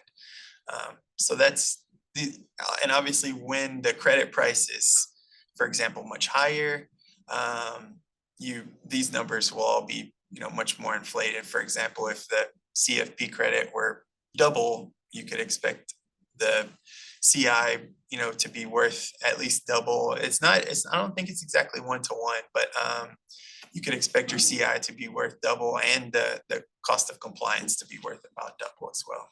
Thank you. So this is a few little numbers I ran where it just assumes a $100 per credit, Clean Fuels Program credit. I think that was about the average last year. I think our OPUS average last year was $109 per credit for Oregon Clean Fuels Program credits. So in this very simple model, I'm just assuming a $100 credit and looking at renewable diesel with carbon intensity scores of 40, 30, and 20. Those are those three lines you see going across the top. So basically, in this year, if you have a CI score of 40, that would give you about 65 cents, I believe. That's basically what the credit is bringing you when it's $100 per credit. If the CI score is 20, it's about 90 cents per gallon. So this just kind of gives you an idea of in 2025 what the $100 credit brings to various renewable diesel producers with different pathway scores. But if you fast forward to the far right of this chart, you see that in 2035, that incentive wanes to about 55 cents for the 20 CIRD and about 29 cents for the 40 CIRD. So basically, as the program gets more stringent, as the target gets lower and lower over the years, the renewable diesel with a CI score of 40, or all of them basically, get a little less incentivized over the years. And that's, of course, not considering the fact that DEQ could step in and possibly change their targets, and that would obviously revise this quite a bit. Meanwhile, the cost of diesel compliance, I kind of did a little analysis of what that looks like over the next 10 years. Currently, that was the one that we were saying is about 10 cents right now with the $68 credits. If you're looking at $100 credits, it's about 15 cents this year. But if you fast forward to 2035, that becomes more like 50 cents. So as the program gets more stringent, the cost of compliance rises. Thank you. Kendra hit on the 45Z tax credits. This will have, it already is having an impact on renewable diesel production. I think production has slowed substantially over the last few months. I think the latest estimates we've seen is that renewable diesel capacity is, I think, about 60%. That was the latest number I saw from Tudor, Pickering and Holt analysis, I believe. And biodiesel is in a much worse state. I think they're currently around 30% of US capacity is currently online and producing. So it's pretty dire situation because frankly, they had a $1 per gallon tax credit for 20 years. It was very on again, off again. Every year we didn't know if it was coming back or not, but the door seems to be pretty closed at the moment, especially in this political climate of reducing government spending. I think those guys aren't super optimistic at the moment that we're gonna go back to $1 per gallon tax credit anytime soon. So what that looks like under the kind of awkwardly introduced interim guidance that Kendra said they expect to be finalized at some point. Basically, these tax credits go from $1 last year to about 15 cents if you're making renewable diesel from soybean oil. You get nothing if you're making it with canola oil, about 60 cents for used cooking oil, and so on and so forth. So much less than $1. And also it's just the hilarity of it being interim guidance. I've been to several conferences where tax attorneys that have been around this for 30 years disagree on whether or not interim guidance will hold up as a tax credit in court, whether the IRS will recognize it. But yeah, that's the kind of state of uncertainty that we're in with the tax credit. Just briefly, the BOHO factor, we talk about it a lot in biofuels. It's just a kind of a gauge of the economic viability, I guess, of biodiesel and renewable diesel as well, because it's looking at the most commonly used feedstock for biomass-based diesel, soybean oil, which is on a per pound basis is how it's kind of priced, multiplied by 7.5, which is kind of just an easy industry number to get to a gallon of biomass-based diesel. And it's comparing it to ULSD, traditional diesel. So the difference there is the BOHO factor. Right around now, it's right around $1 per gallon. You can see we've had a little spike if you look on the far right of that very bottom line. And the reason that little spike has happened, yes, thank you. The reason that little spike has happened is because heating oil has come off quite a bit and bean oil has gone up. I think I said that right, or maybe it's the other way around. But basically, this is a good gauge, and a lot of RINs are pretty much priced on this. A lot of margins, this is kind of an easy margin indicator for basically how much it makes sense to make these fuels. So for example, in an environment where ULSD was free and soybean oil was $100 a pound, it would make almost no sense to, at least economically, to produce these biofuels. So just to give you kind of a hypothetical of what that looks like. Thank you. These are RIN assessments. They've been really choppy over the past few years. That ARC kind of followed what the LCFS did. We had a big period there from 2020 to 2022 or 3 where things were very healthy and strong, and now we've got all this policy uncertainty over the last year or so that's had kind of a depressing effect on RIN prices.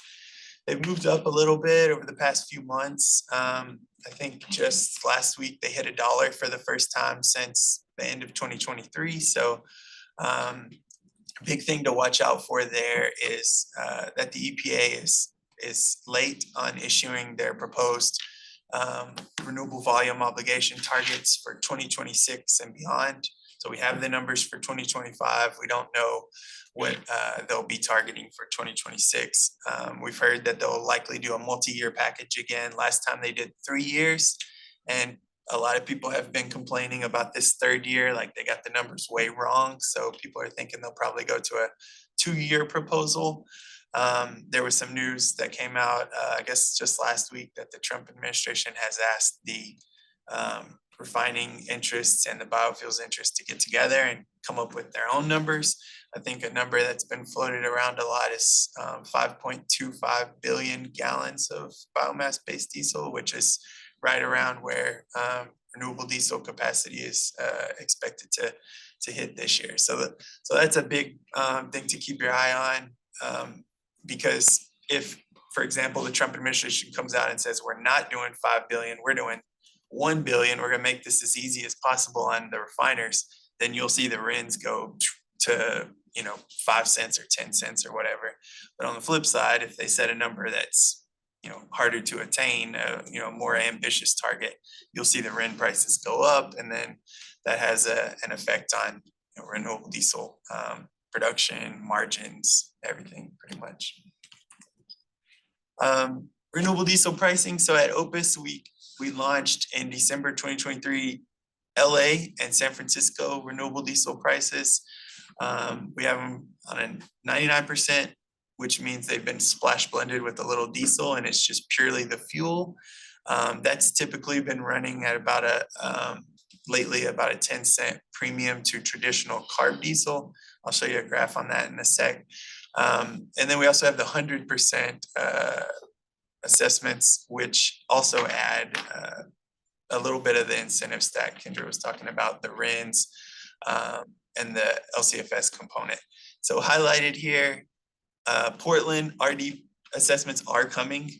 We're slated on our ITQ. This is supposed to be built out later this year, kind of late summer. It's slated to be finished in September, so I don't want to promise you guys that we'll be launching October 1st, but that's what the calendar says we should be doing. Worst case scenario, maybe it's more like November or December launch, but those are coming. We're very excited about them. We haven't heard a ton of spot market activity. These are still relatively new fuels. So for example, in LA and San Francisco, we're lucky if we hear maybe one trade a week on those markets. We haven't started asking around for the kind of Pacific Northwest market activity, but understand there's some, but not a ton. So just kind of fair warning that in these more illiquid markets where it's kind of harder to get pricing information, it does make it difficult. I think it's just kind of the nature of renewable diesel, and especially SAF, whatever volumes exist out there, where a lot of the time the producers and the end users just have an agreement where they just send it straight there. You all are probably well aware, and it doesn't really see the light of day in the sort of spot market that we operate in with the brokers and traders and finding opportunities. So that is has been kind of an uphill battle finding market activity around renewable diesel. But those Portland prices are coming. So this is just looking at those assessments since we've launched them. You can see on the bottom lines, that's comparing the R99 price to the carb diesel, and it has run very closely to the price of traditional carb diesel, and we would expect that to happen in with our Portland and Seattle prices when we introduce those. For much of last year, renewable diesel actually had a discount to the traditional diesel price. But what happened there, as you can see in the early part of this year, when the tax credit went away, when that $1 per gallon blender's tax credit went away, renewable diesel producers overnight lost anywhere from 40 to 90 cents of their tax credit. So it's been harder. That incentive stack has come down. It's been harder for them to continue selling at a discount, it just doesn't make as much sense. So we have seen a premium start to open up a little bit. And that number at the line at the top is showing the 100% assessments. So that adds the RIN and the LCFS and just kind of shows you what that stack looks like, and I guess why they're able to sell it at a discount. Okay. So lastly, we'll just be looking at Portland rack prices. So while Opus doesn't have renewable diesel price assessments for Portland at the moment, we do have a very growing amount of rack prices. So I thought for the visual, I would just kind of start with diesel. This chart's going to get messy over these next few slides, I'll warn you, so be prepared. So this is diesel, currently around 270 per gallon or so at the rack. So you can go next slide, please. So then we add R99. So Portland R99 has had a little bit of a premium, as you can see at the rack, of anywhere from 10 to 30 cents, I think, for the most part over the last few months. It looked like they ran really closely together for much of last summer, and I think R99 even at the rack even had a discount for much of the early part of last year. But now probably a similar story that we were just talking about with that changeover, the tax credit.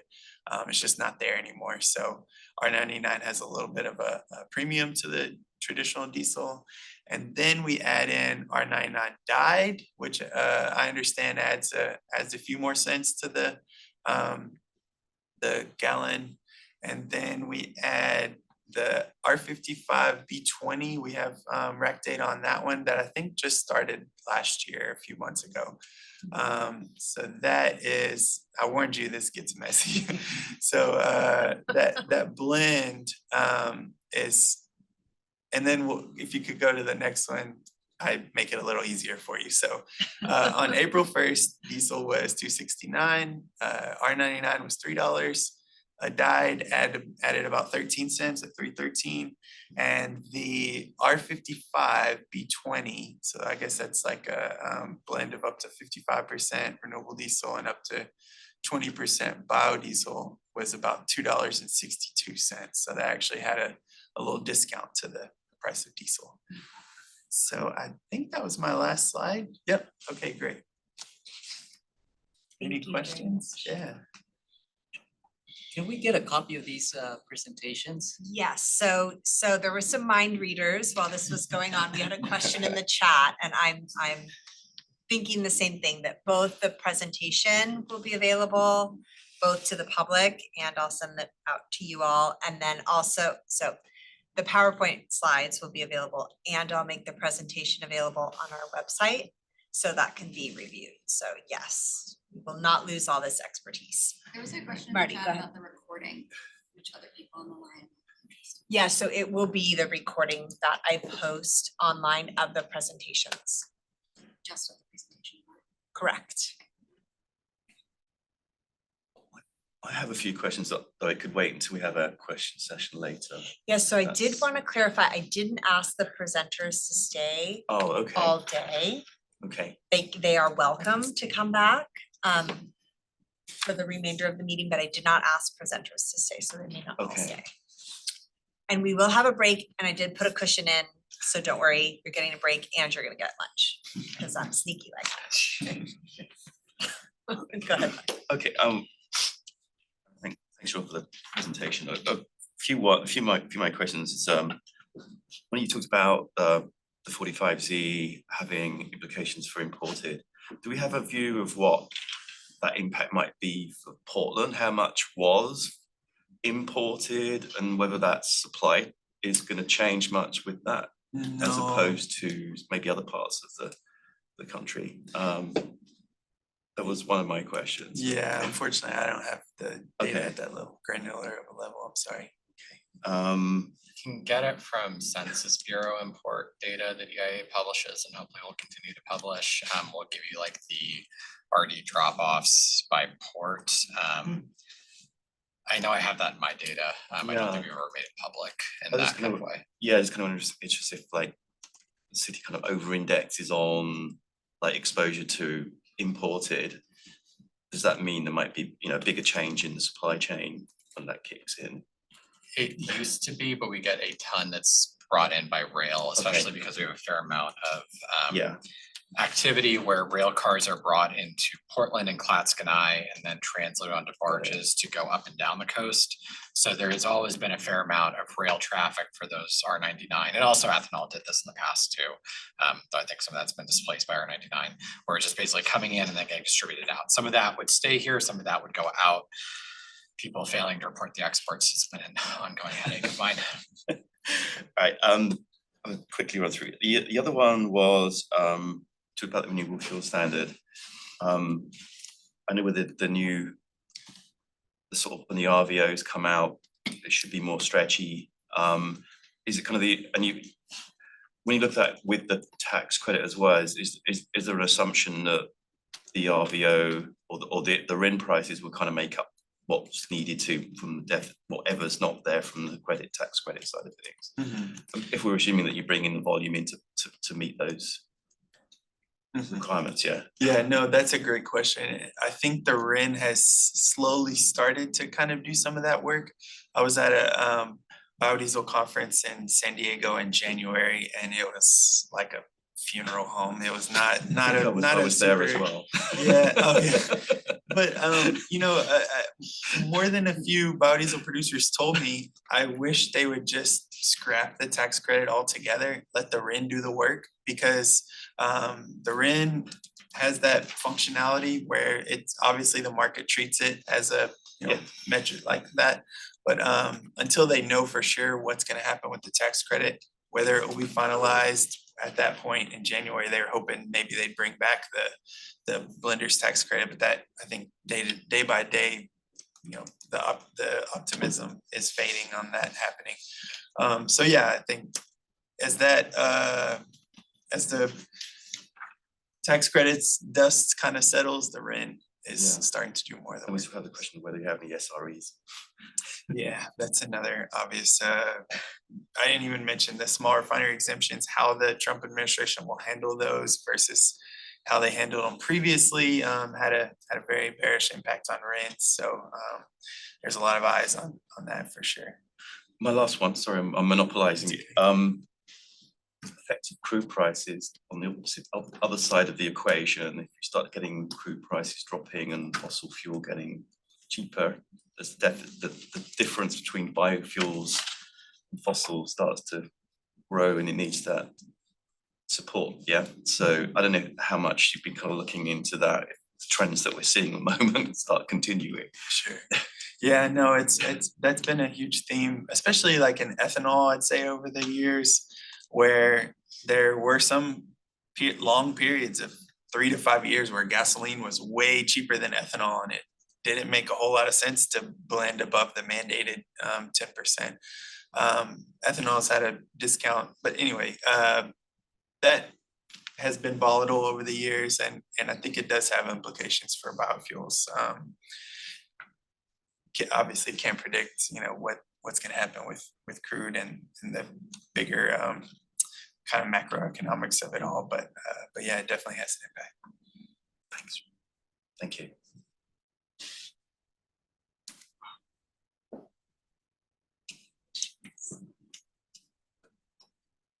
Okay, so this is the time in the meeting where we will pause for a break. For those online, we will be pausing the recording, the audio in the room. So TAC members. Welcome back, everyone. We're gonna go ahead and continue. Sorry. For lunch today. I am, while Marty puts Jeff's bio in the chat, I'll go ahead and introduce our next speaker. Jeff Rouse is the Executive Vice President of Carson, a leading company based in Portland, Oregon. With over 24 years of dedicated service at Carson, Jeff has held various roles and responsibilities. In addition to his work at Carson, Jeff has been a prominent figure in the Oregon Fuel Association for over 15 years. His leadership skills have been recognized twice, as he served as the president on 2 separate occasions. Jeff's contributions have been pivotal in the development of renewable fuels in Oregon, both in terms of supply and policy, demonstrating his passion for sustainable energy solutions. Thank you so much for being here.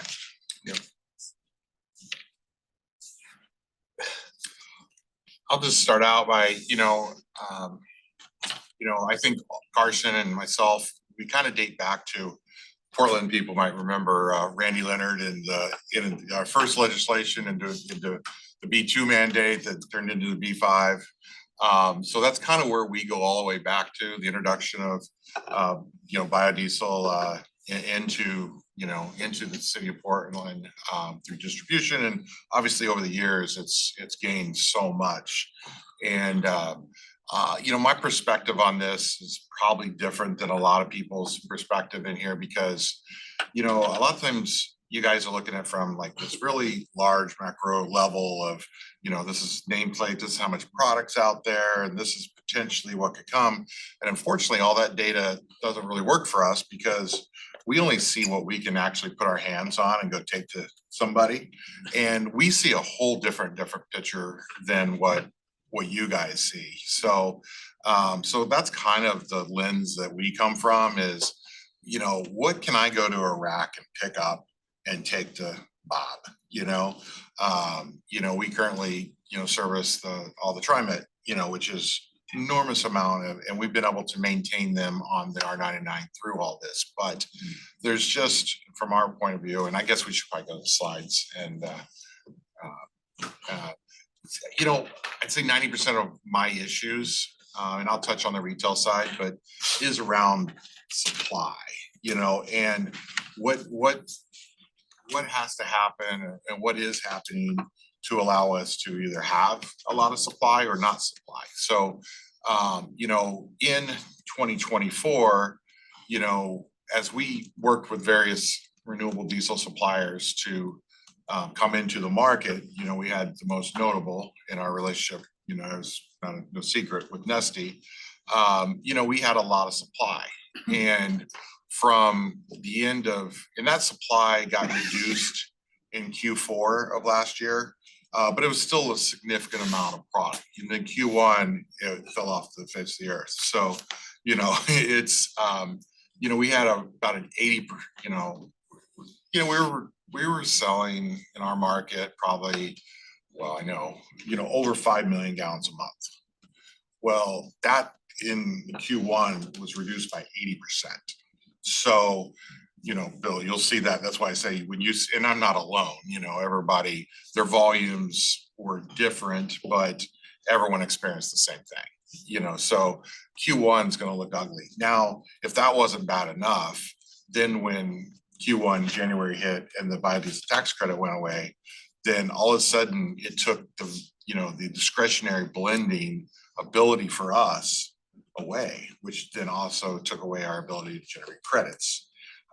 So, that's kind of the struggle we're in right now, is that, I'm probably, last month I was off year over year, 90% in biodiesel purchases, because nobody wants to pay 30 cents a gallon more for a B20 than they do, a B5. So everybody's kind of just going back, where before, there wasn't a truck stop or card lock in Oregon that didn't run B20, so, and now everybody, I know major truck stops who had blenders in the ground, they've shut the blenders down, now they're back to B5, so these are some of the struggles we see, with Nestle leaving the market. Valero made a huge splash, created a ton of credits, and then realized, when it wasn't so good, then they've pulled out. So what you're left with is just, hodgepodge of people, refiners who are looking at bringing a certain amount of renewable to the market. But the only real reason they're bringing that is to either, offset their compliance at the retail side by blending enough to, help that, or if they're selling unbranded fuel, they're bringing enough R99 in and selling it to folks like me and Matt and stuff like that, just to, again, it's not a strategy of like they want to supply R99 in the market. It's a strategy of compliance, and they only want to sell X so they can meet their compliance. And then after that, there's not a real appetite for that. Maybe we'll go to the next slide and see what's on that one. Can't remember. Yeah. So as I talk to, I've talked in the last week to a couple major refiners in this market and that we have contracts with, and just said, hey, like, where's this at? Do you look at bringing more R99 in? And they're just, you got to look at it from their lens is, they got to, meet carbon compliance and the profitability. So that's kind of what they look at it. And what I'm hearing from them is, they're saying even currently it's problematic. Just, with the amount of cost of compliance is challenging. So I just don't see where, I think from our perspective of what we see in a terminal that we can go pick up, we're incredibly capped. Now, you do see, like, Bill will see product R99s coming in, but so much of that has been carved out for that retail gallon. It's not really available to me to go deliver to the city of Portland's, transportation department. That kind of product is almost non-existent, and then, one of the slides he brought up about this, the R50 20%, well, everybody knows what that product is. That's Chevron. So, but again, there's no additional supply outside of that retail network available to, distributors like us to go out and take to a trucking company or take to a construction company. So, what we see, and I talked to all the distributors, and Matt, correct me if I'm wrong, but there isn't really this amount of fuel to go out and get and distribute into the market. Otherwise, we'd be doing it. Now, I did get, I got a quote a couple of days ago with some Renewable to come in, but it was 99 plus 70. So even with our basis 20 or something, I mean, you're still talking a P&W spot plus 40. My customers aren't going to buy it. So as a discretionary play. So those are really our huge challenges in this, and I just think that everybody should keep that perspective, that it doesn't matter what that boilerplate on that Renewable guy says. It's like, what is really getting to this market? And what's getting to this market right now is virtually nothing. It's just, and every time you ask any of these guys, well, like, yeah, we'll sell you some, but we can't go backwards to the California market. So they'll sell to me Renewable, we can get it, but are we willing to pay that premium?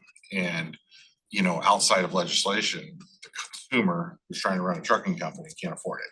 So, so that's kind of, my biggest thing. And then, normally we would just pivot to more biodiesel, but, the local B&W producer, they were always bringing canola in from British Columbia. Well, that's shut off now. Now they're bringing, soy from the Midwest over. Well, that just created a CI on their bio to 54. Well, that doesn't do us a lot of good. The product coming out of Martinez and stuff, it's going to be a 45.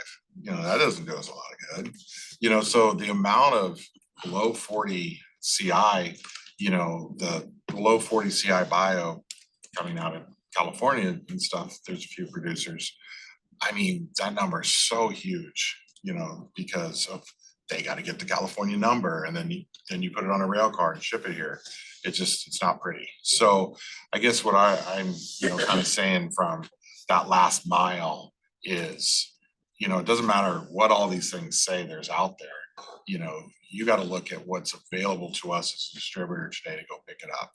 And the future doesn't really look much better, because, granted, our CFP is gaining, it's doing quite well right now. And I think it's, his number of 100, kind of where I'm at by Q4, Q1 of 26, I think 100 is kind of be where we're at. But still doesn't fix anything, because we don't have any cap of the rock. So that extra revenue stream that all the other states have, we don't have.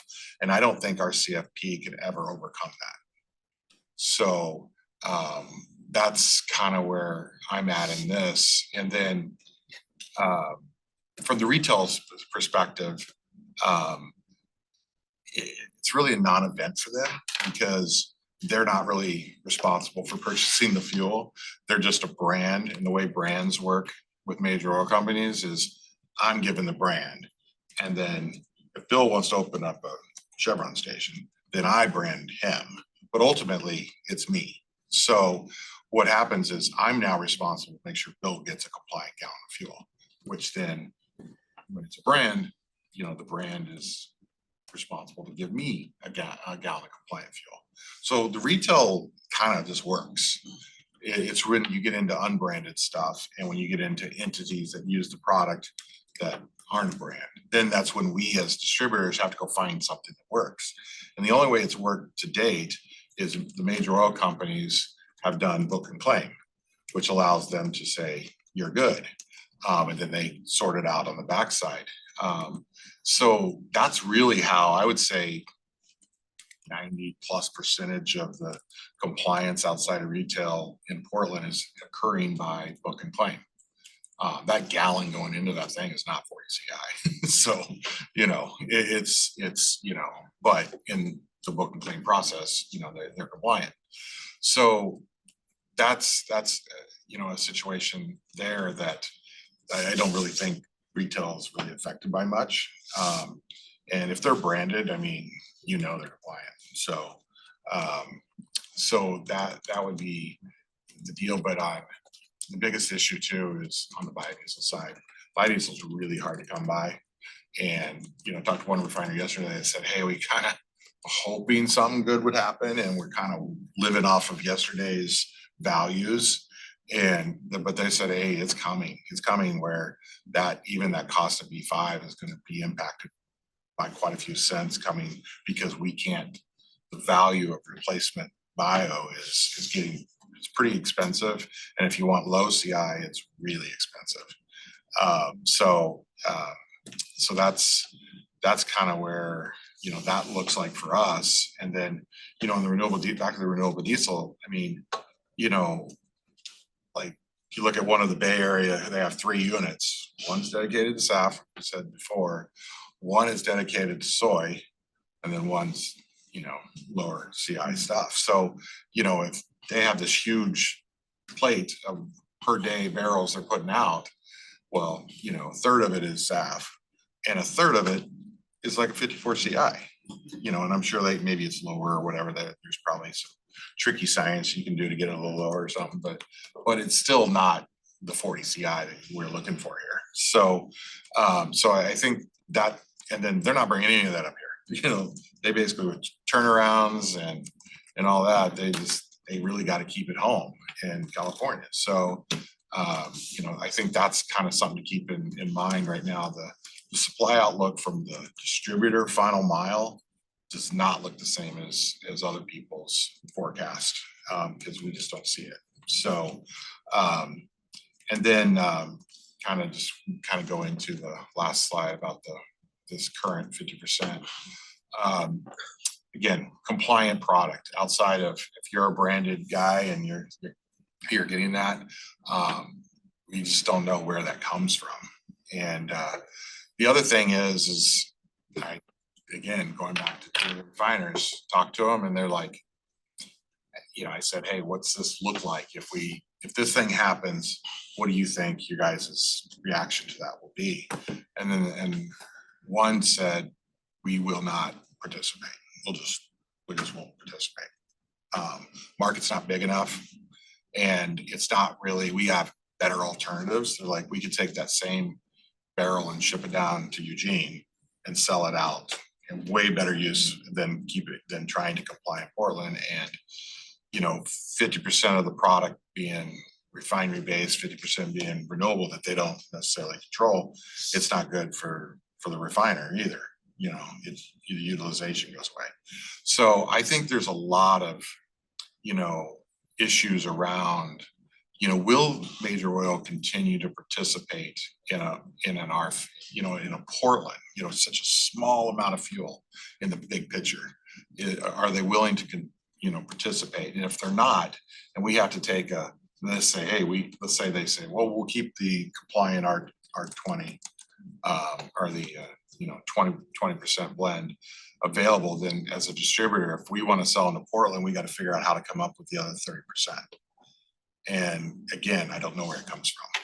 So, and then as you get into higher blends, cold flow issues can arise.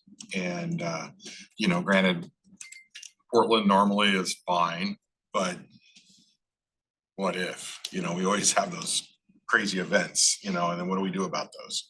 Because, by the time that event's coming, you could change the distribution habits, but there's already product out there and you can't. And then exactly what happened in our first little incident is some product that was high cloud, absolute good product. It just got put in the wrong spot given our weather at the time. And it caused major issues. So I'd say that is some issues there. And then the cost of containment of a low CI at a 50% is, it's estimated, it could be another, 10, 15 cents a gallon more, but again, it only works if participation is there. So I think one of the things to consider is you got Whisper here, and it's like, what is their membership, opinion on this, and will they continue to participate? It would be my, something I would want you, I think you guys should look at. So, our recommendation right now is I think everybody is comfortable participating at the level it is now, but I just don't know if your participation will continue if you go to 50. So, is there another slide? No. So that's really ours. Ours is pretty clean and straightforward. It's all about us grabbing that gallon and delivering it for the last mile. All the other stuff is, other issues, refiners have their own issues, city has their own issues. Bill's got a lot of issues. Especially on days, yes. So, the one thing I would say is that DEQ has done a really, and I don't think this is the same in all states, but DEQ has done a really great job as us distributors, Oregon Fuels Association, giving us a seat at the table and really working with us to make sure that these programs are workable, palatable, and I think that everything we have on the books now, from our is, like I told Bill, it's not desirable but palatable, and I don't think that's always the same case in all states, but I think we've got a really good, healthy relationship between our industry and them. So we're ready for the solution, and if somebody can bring us a bunch of product, we'd love to sell it. We love renewable diesel. There's just no downsides of it if you get past cost. So we're a total supporter of that. We could go 100% renewable in Portland. That'd be great, but someone's got to give it to us. So that's really it for me, unless there's any questions around it. Thank you. I've got a couple of questions. If anyone else on the TAC got questions first? Okay. You talked about kind of it's kind of things what you're saying that almost kind of echoes the sort of the value stack thing we were seeing with Kendra earlier on. And I'm just kind of, so it sounds like from what you're explaining is you could get it, but it's going to cost this much more, which is basically what you're doing to make up this value stack. And that's kind of a commercial decision on whether you want to participate or not in terms of doing that. I'm kind of thinking that value stack was Oregon versus others. There's Portland versus Oregon. Yeah. So if the state programs get to a point where they're the same kind of stringency as the Portland one, does that even things out, and does that kind of make that more easier to resolve this? I'm just trying to think about it, because because your point was that most of the barrels that are coming in for compliance, yeah, well, if the compliance level's the same level as the Portland one is, then would that solve it? At some point down. I mean, that's a big if, that's a big lift. I mean, we've looked at it. I mean, I've been on several meetings at the legislative level, looking at some of these, mandates, and it's just, I don't know. Yeah, I mean, I guess this question is suddenly being turned to me. I mean, it's a good question. I mean, I think that, the way that my program works, if we're targeting something else, right? It's total average carbon intensity across all the fuels that the state uses. And that also includes like on the gasoline side and electricity and renewable natural gas. So we get a lot of compliance out of the diesel pool, and especially with the advent of renewable diesel, which is like probably my very good example of like why I don't predict things in the future, because I would not have predicted like this much renewable diesel back in 2016, 2017 or before that. What we're targeting is overall compliance. We're not targeting the same way that the Portland RFS is doing its targets. A higher, like if CFP is demanding more in terms of increased targets, or just the way the targets shape up or the way the market shapes up, we just need more compliance coming from diesel. I think that would solve part of it, because you would need, credit prices would in that environment probably be higher. We would probably have more price parity. I don't know that would solve Jeff's issue as I heard it, which was him trying to get fuel in the unbranded market outside of the like more integrated structures we're starting to see. Because I mean, I think one of the other things that's been fascinating for me as somebody who is the regulator here, but also just keeps watching this stuff, is just, starting to see some vertical integration of renewable fuels into the bigger oil companies at the table and not at the table. That wasn't the case back in 2016, 17, 18. I mean, some of you guys had ethanol plants or biodiesel, but REG is not an independent anymore. They are consumed in. And so more of that is just within these more siloed bits of the market.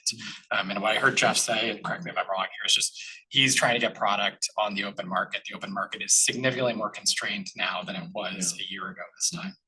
Yeah, and absolutely. And a lot of it has to do with the changes when, our supply was Singapore, and then all of a sudden when that dollar goes away, and then, and the, goes to the producer where they get zero, that Singapore barrel doesn't make, and that Singapore barrel was amazing. I mean, the cold flow was incredible, the CI was incredible, and I think that's where some of your CIs are gonna be, because your data is really lagging behind, because the way the reporting works. So I think when that low CI, moves out of the market, and then you start seeing what the new CIs are with the people that are bringing in, I think you're going to see that CI move up.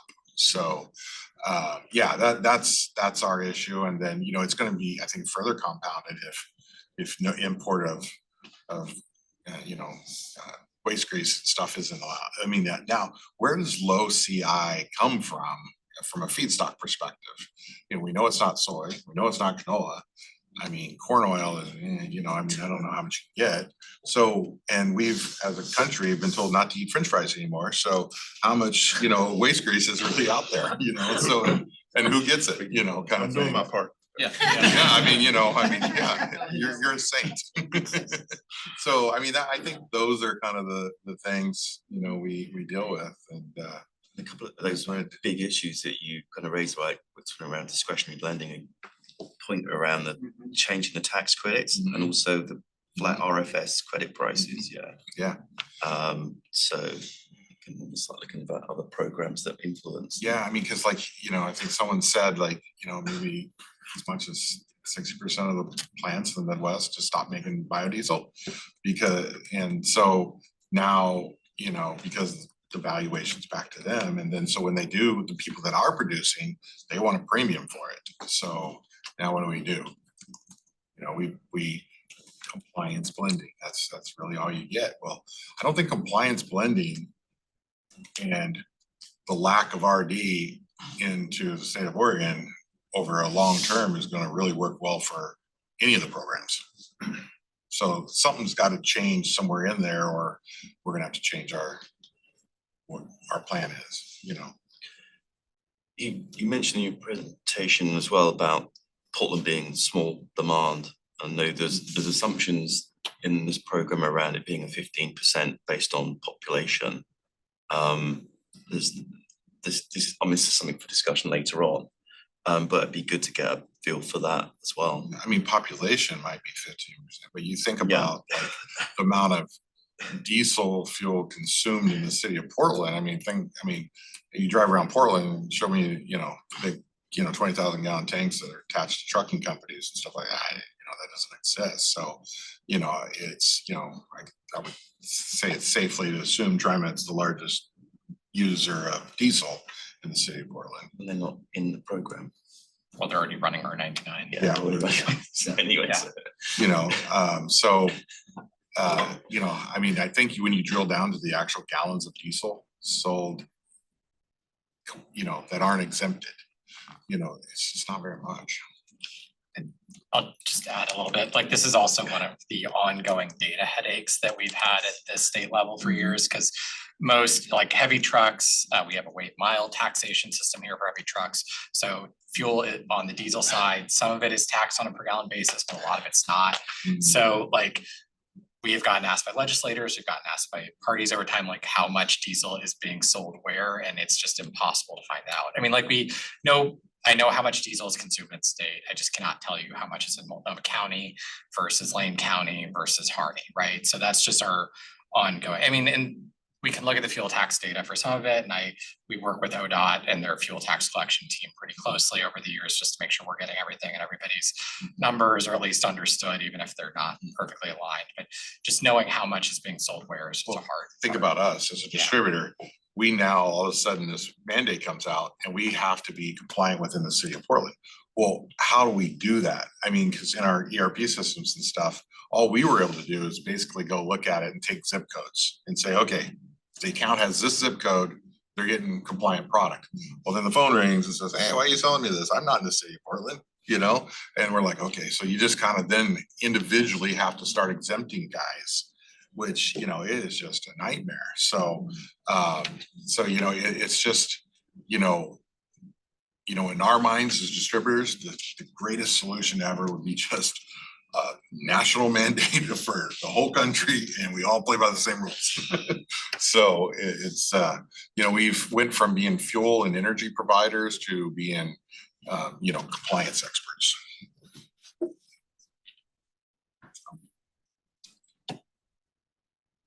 The question on the TriMet, so not being, so TriMet is the transportation system. Yeah.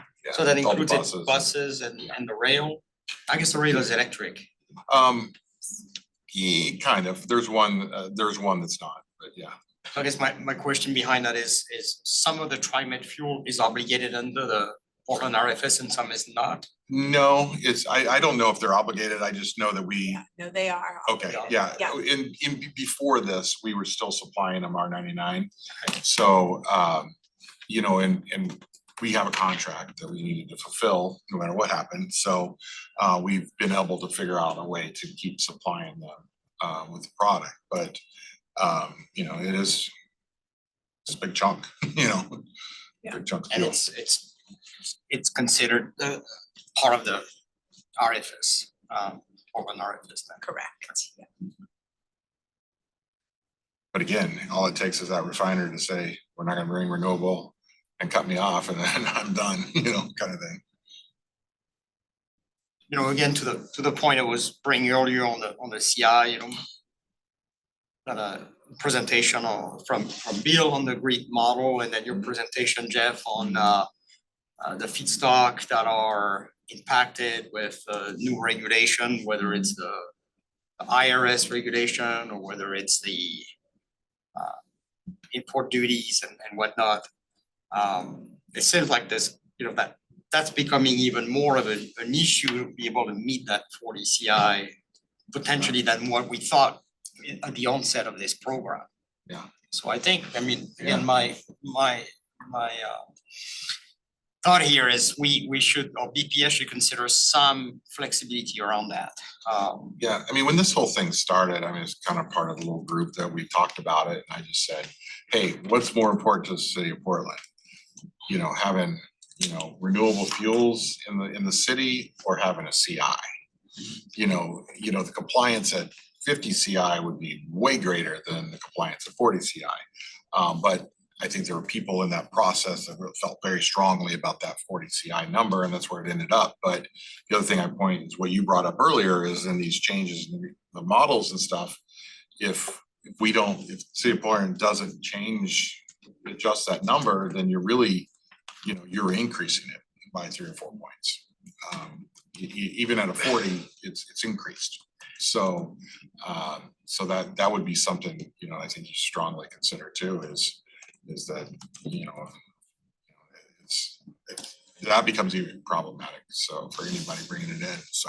Sounds like it's a different challenge if you are in a position where you can book and claim an average over a year as opposed to where you have to have it on every gallon. Exactly. Yeah, and we can do book and claim, but we got to be able to go get some OCI product to book and claim with. Yeah, you need to have something to bridge over and get the average down.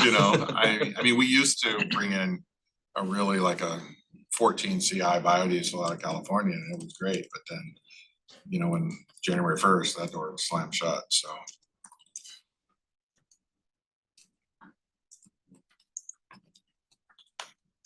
And, some of the earlier presentations, I think it was in Kendra's one, again, was out looking at the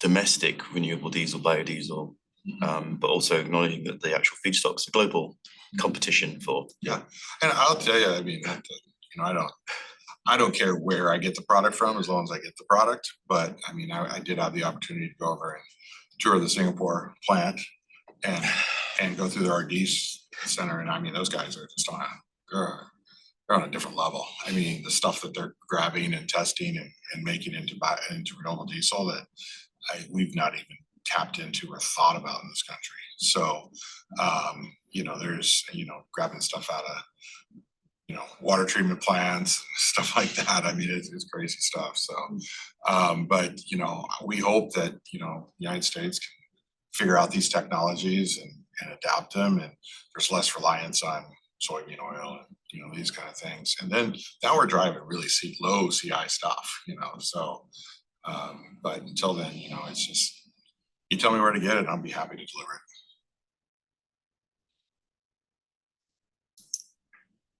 it. Any other questions? Like to keep us moving if possible. All right, Marty, you described yourself as an air traffic controller earlier this morning with all of your preset buttons. Now you have to speed the plane up. Yes, will do. Get us home. Nobody's gonna be late to lunch. All right. How many things I can do at once here. All right, so I want to tell you about the conversations that I had with some terminal operators and position holders. So you all requested this and the city tasked me with doing it. I reached out to people by phone and email.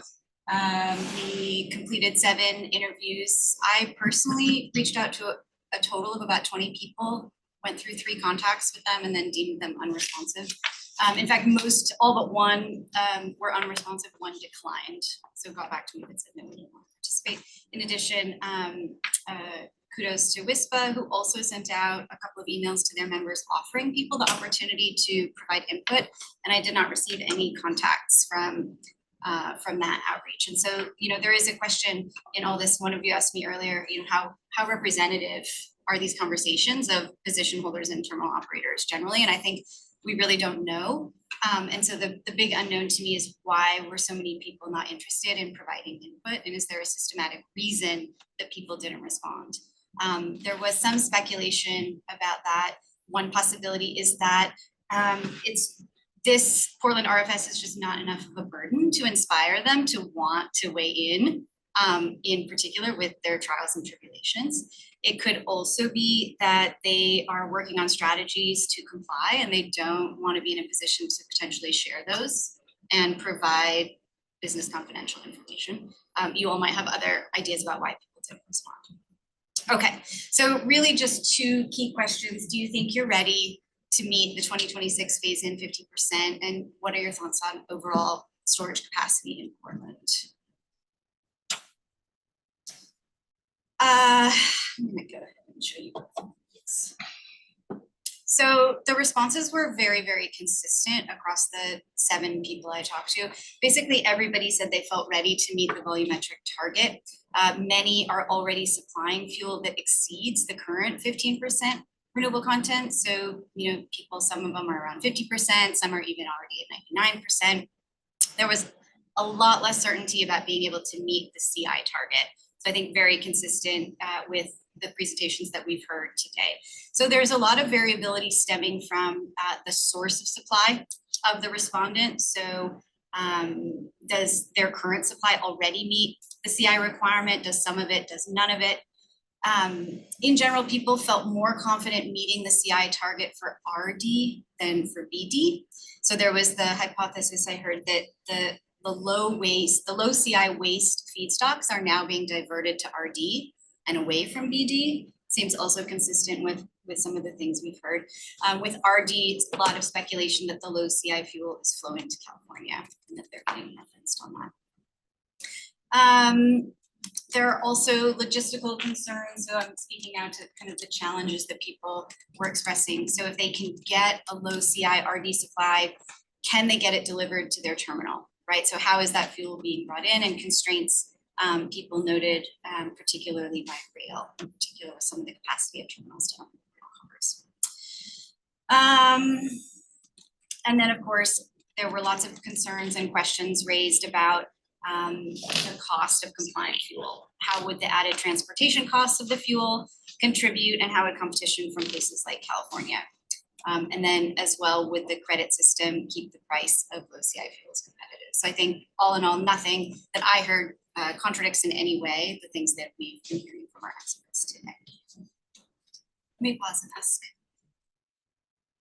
questions.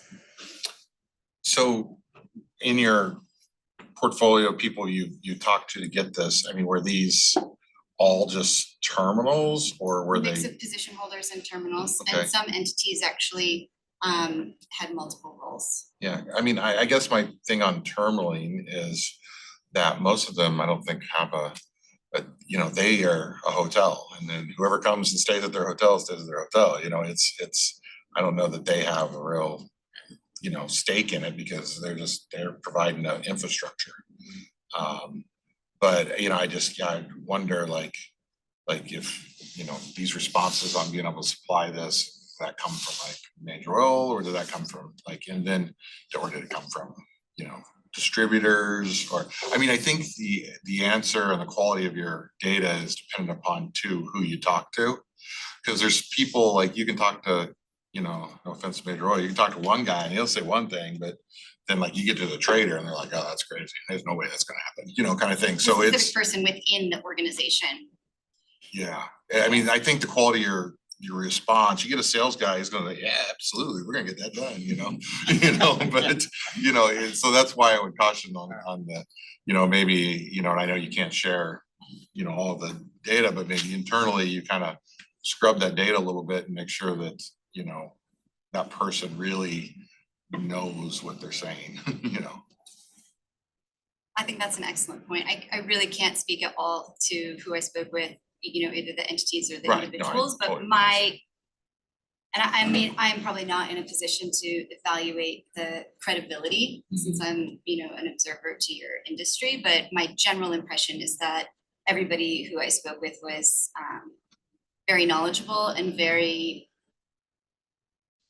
even-handed in their responses. So to your point about getting a salesperson who, you know, is gonna like, you know, promise you the moon, that's not my perception of the conversations that I was having.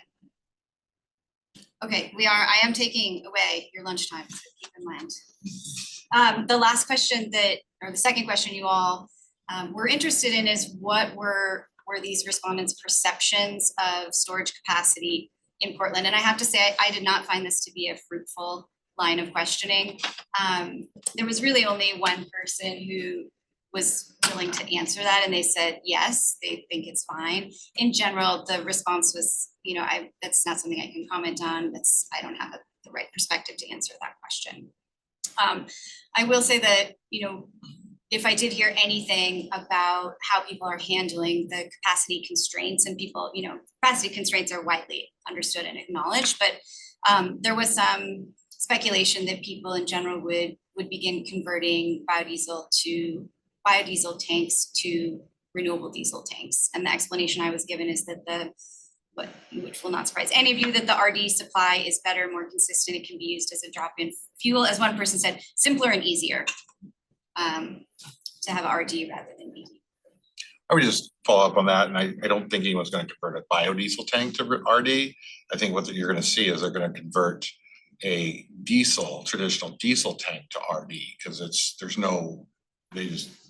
very little effort to do that, but I don't see anyone take. First of all, the biodiesel infrastructure is that huge in Portland. So I don't really see BD being replaced with RD. I think it's just, as the demand for RD increases and the demand for traditional diesel goes down, they just keep leveling their terminals based on what's going out.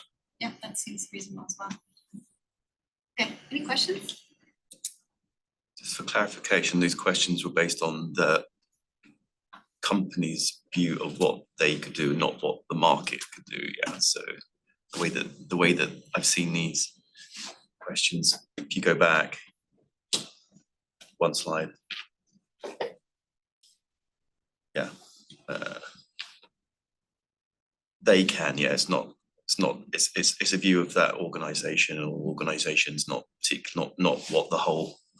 They're not speaking for everybody. That's a great, thanks, Mark, great clarification. So these questions about meeting the requirement were about your business. How confident are you that your business can meet? The questions about storage capacity in Portland were more about what's your sense of the overall storage capacity at Portland terminals. And so, in the previous conversations about an individual entity's ability to meet the requirement, we talked about their capacity, and nobody raised that as an issue. Yeah, to me, the formulated questions that are, for which the answers are opinions, are not necessarily, very valuable, because people can have opinion, yes or no, but ideally we'd want to formulate questions that are answers are more factual, like what is your capacity, whatever. Because opinions, yeah, I can think, well, we'll do this or we'll do that, but that's just my impression. So I think if we're gonna formulate question, they should be more bracketed, factual. See if you can get anyone to answer them. Yeah, that was what I was thinking. We run into that problem that, everyone has their business, You're right. they want to protect their business interests, so. Yeah, the that's more true. we handcuff that, then. There hasn't been a historical, close relationship and buddy system between this government in the city of Portland and terminal operators and, suppliers. So maybe, they're a little guarded. And speaking on behalf of our industry and our members, we need to understand that this follows the laws of supply and demand, right? And it's very dynamic and it's very competitive. And compliance is an issue. And I think that the last thing that our members want is to appear to be out of compliance. That's the last thing. That destroys trust. And we guard ourselves in a way that we want to make sure that at all times we are compliant. And because the market will be flooded, it will be. How it will be, that depends on the regulations that are put upon us. And what I mean with that is there's gonna always be that one entity that will be willing to supply it. At what cost? That's what is yet to see. But there will always be, so that's why the answers sometimes are like, capacity is there, the willingness is there. But remember, we're playing not only regional dynamics, we're playing West Coast dynamics, world dynamics, right? And if I was, Oregon, I would be watching what Washington is doing.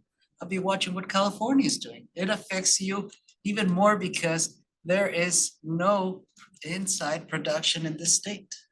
So we're completely dependent on what others in other states are doing. and how the incentives and let's, you know, sometimes people say, oh, the big oil, you know, they're so mean. It's just that, you know, these are businesses that are trying to stay alive, and they're trying to place their products where they get more incentive. So whenever there's incentive to be in Portland, there will be product. At what cost, that we yet to see. And also it is it's intrinsically complicated because there are shared storage systems, you know, and pipelines and allocated pipelines, rail systems and terminals that sometimes share spacing according to opportunities. And that's really hard to see, you know, like, okay, well, do you have enough tankage for this? Ooh, well, maybe I do. Maybe I don't. And then if we segregate into products, now it gets very complicated, because now if you want to segregate you know, R99 into a specific tankage, then you're displacing fossil fuels, or, you know, so it's very complicated. I can see how certain companies decide just to be like, oh, you know, it's too complicated, I'm not gonna answer, or I'm gonna tell you the positive answer, or I'm gonna tell you, you know, something. So it's tough. It is tough. So Marty, I try to help as much as I could to help you get to the points of information. But again, I do agree a little bit with Jeff to the point that it depends on the person that you're talking to. Because it also depends on the dynamics of the supply and what the crack spread is doing, you know, and where you're getting your crude or where you're getting your raw materials.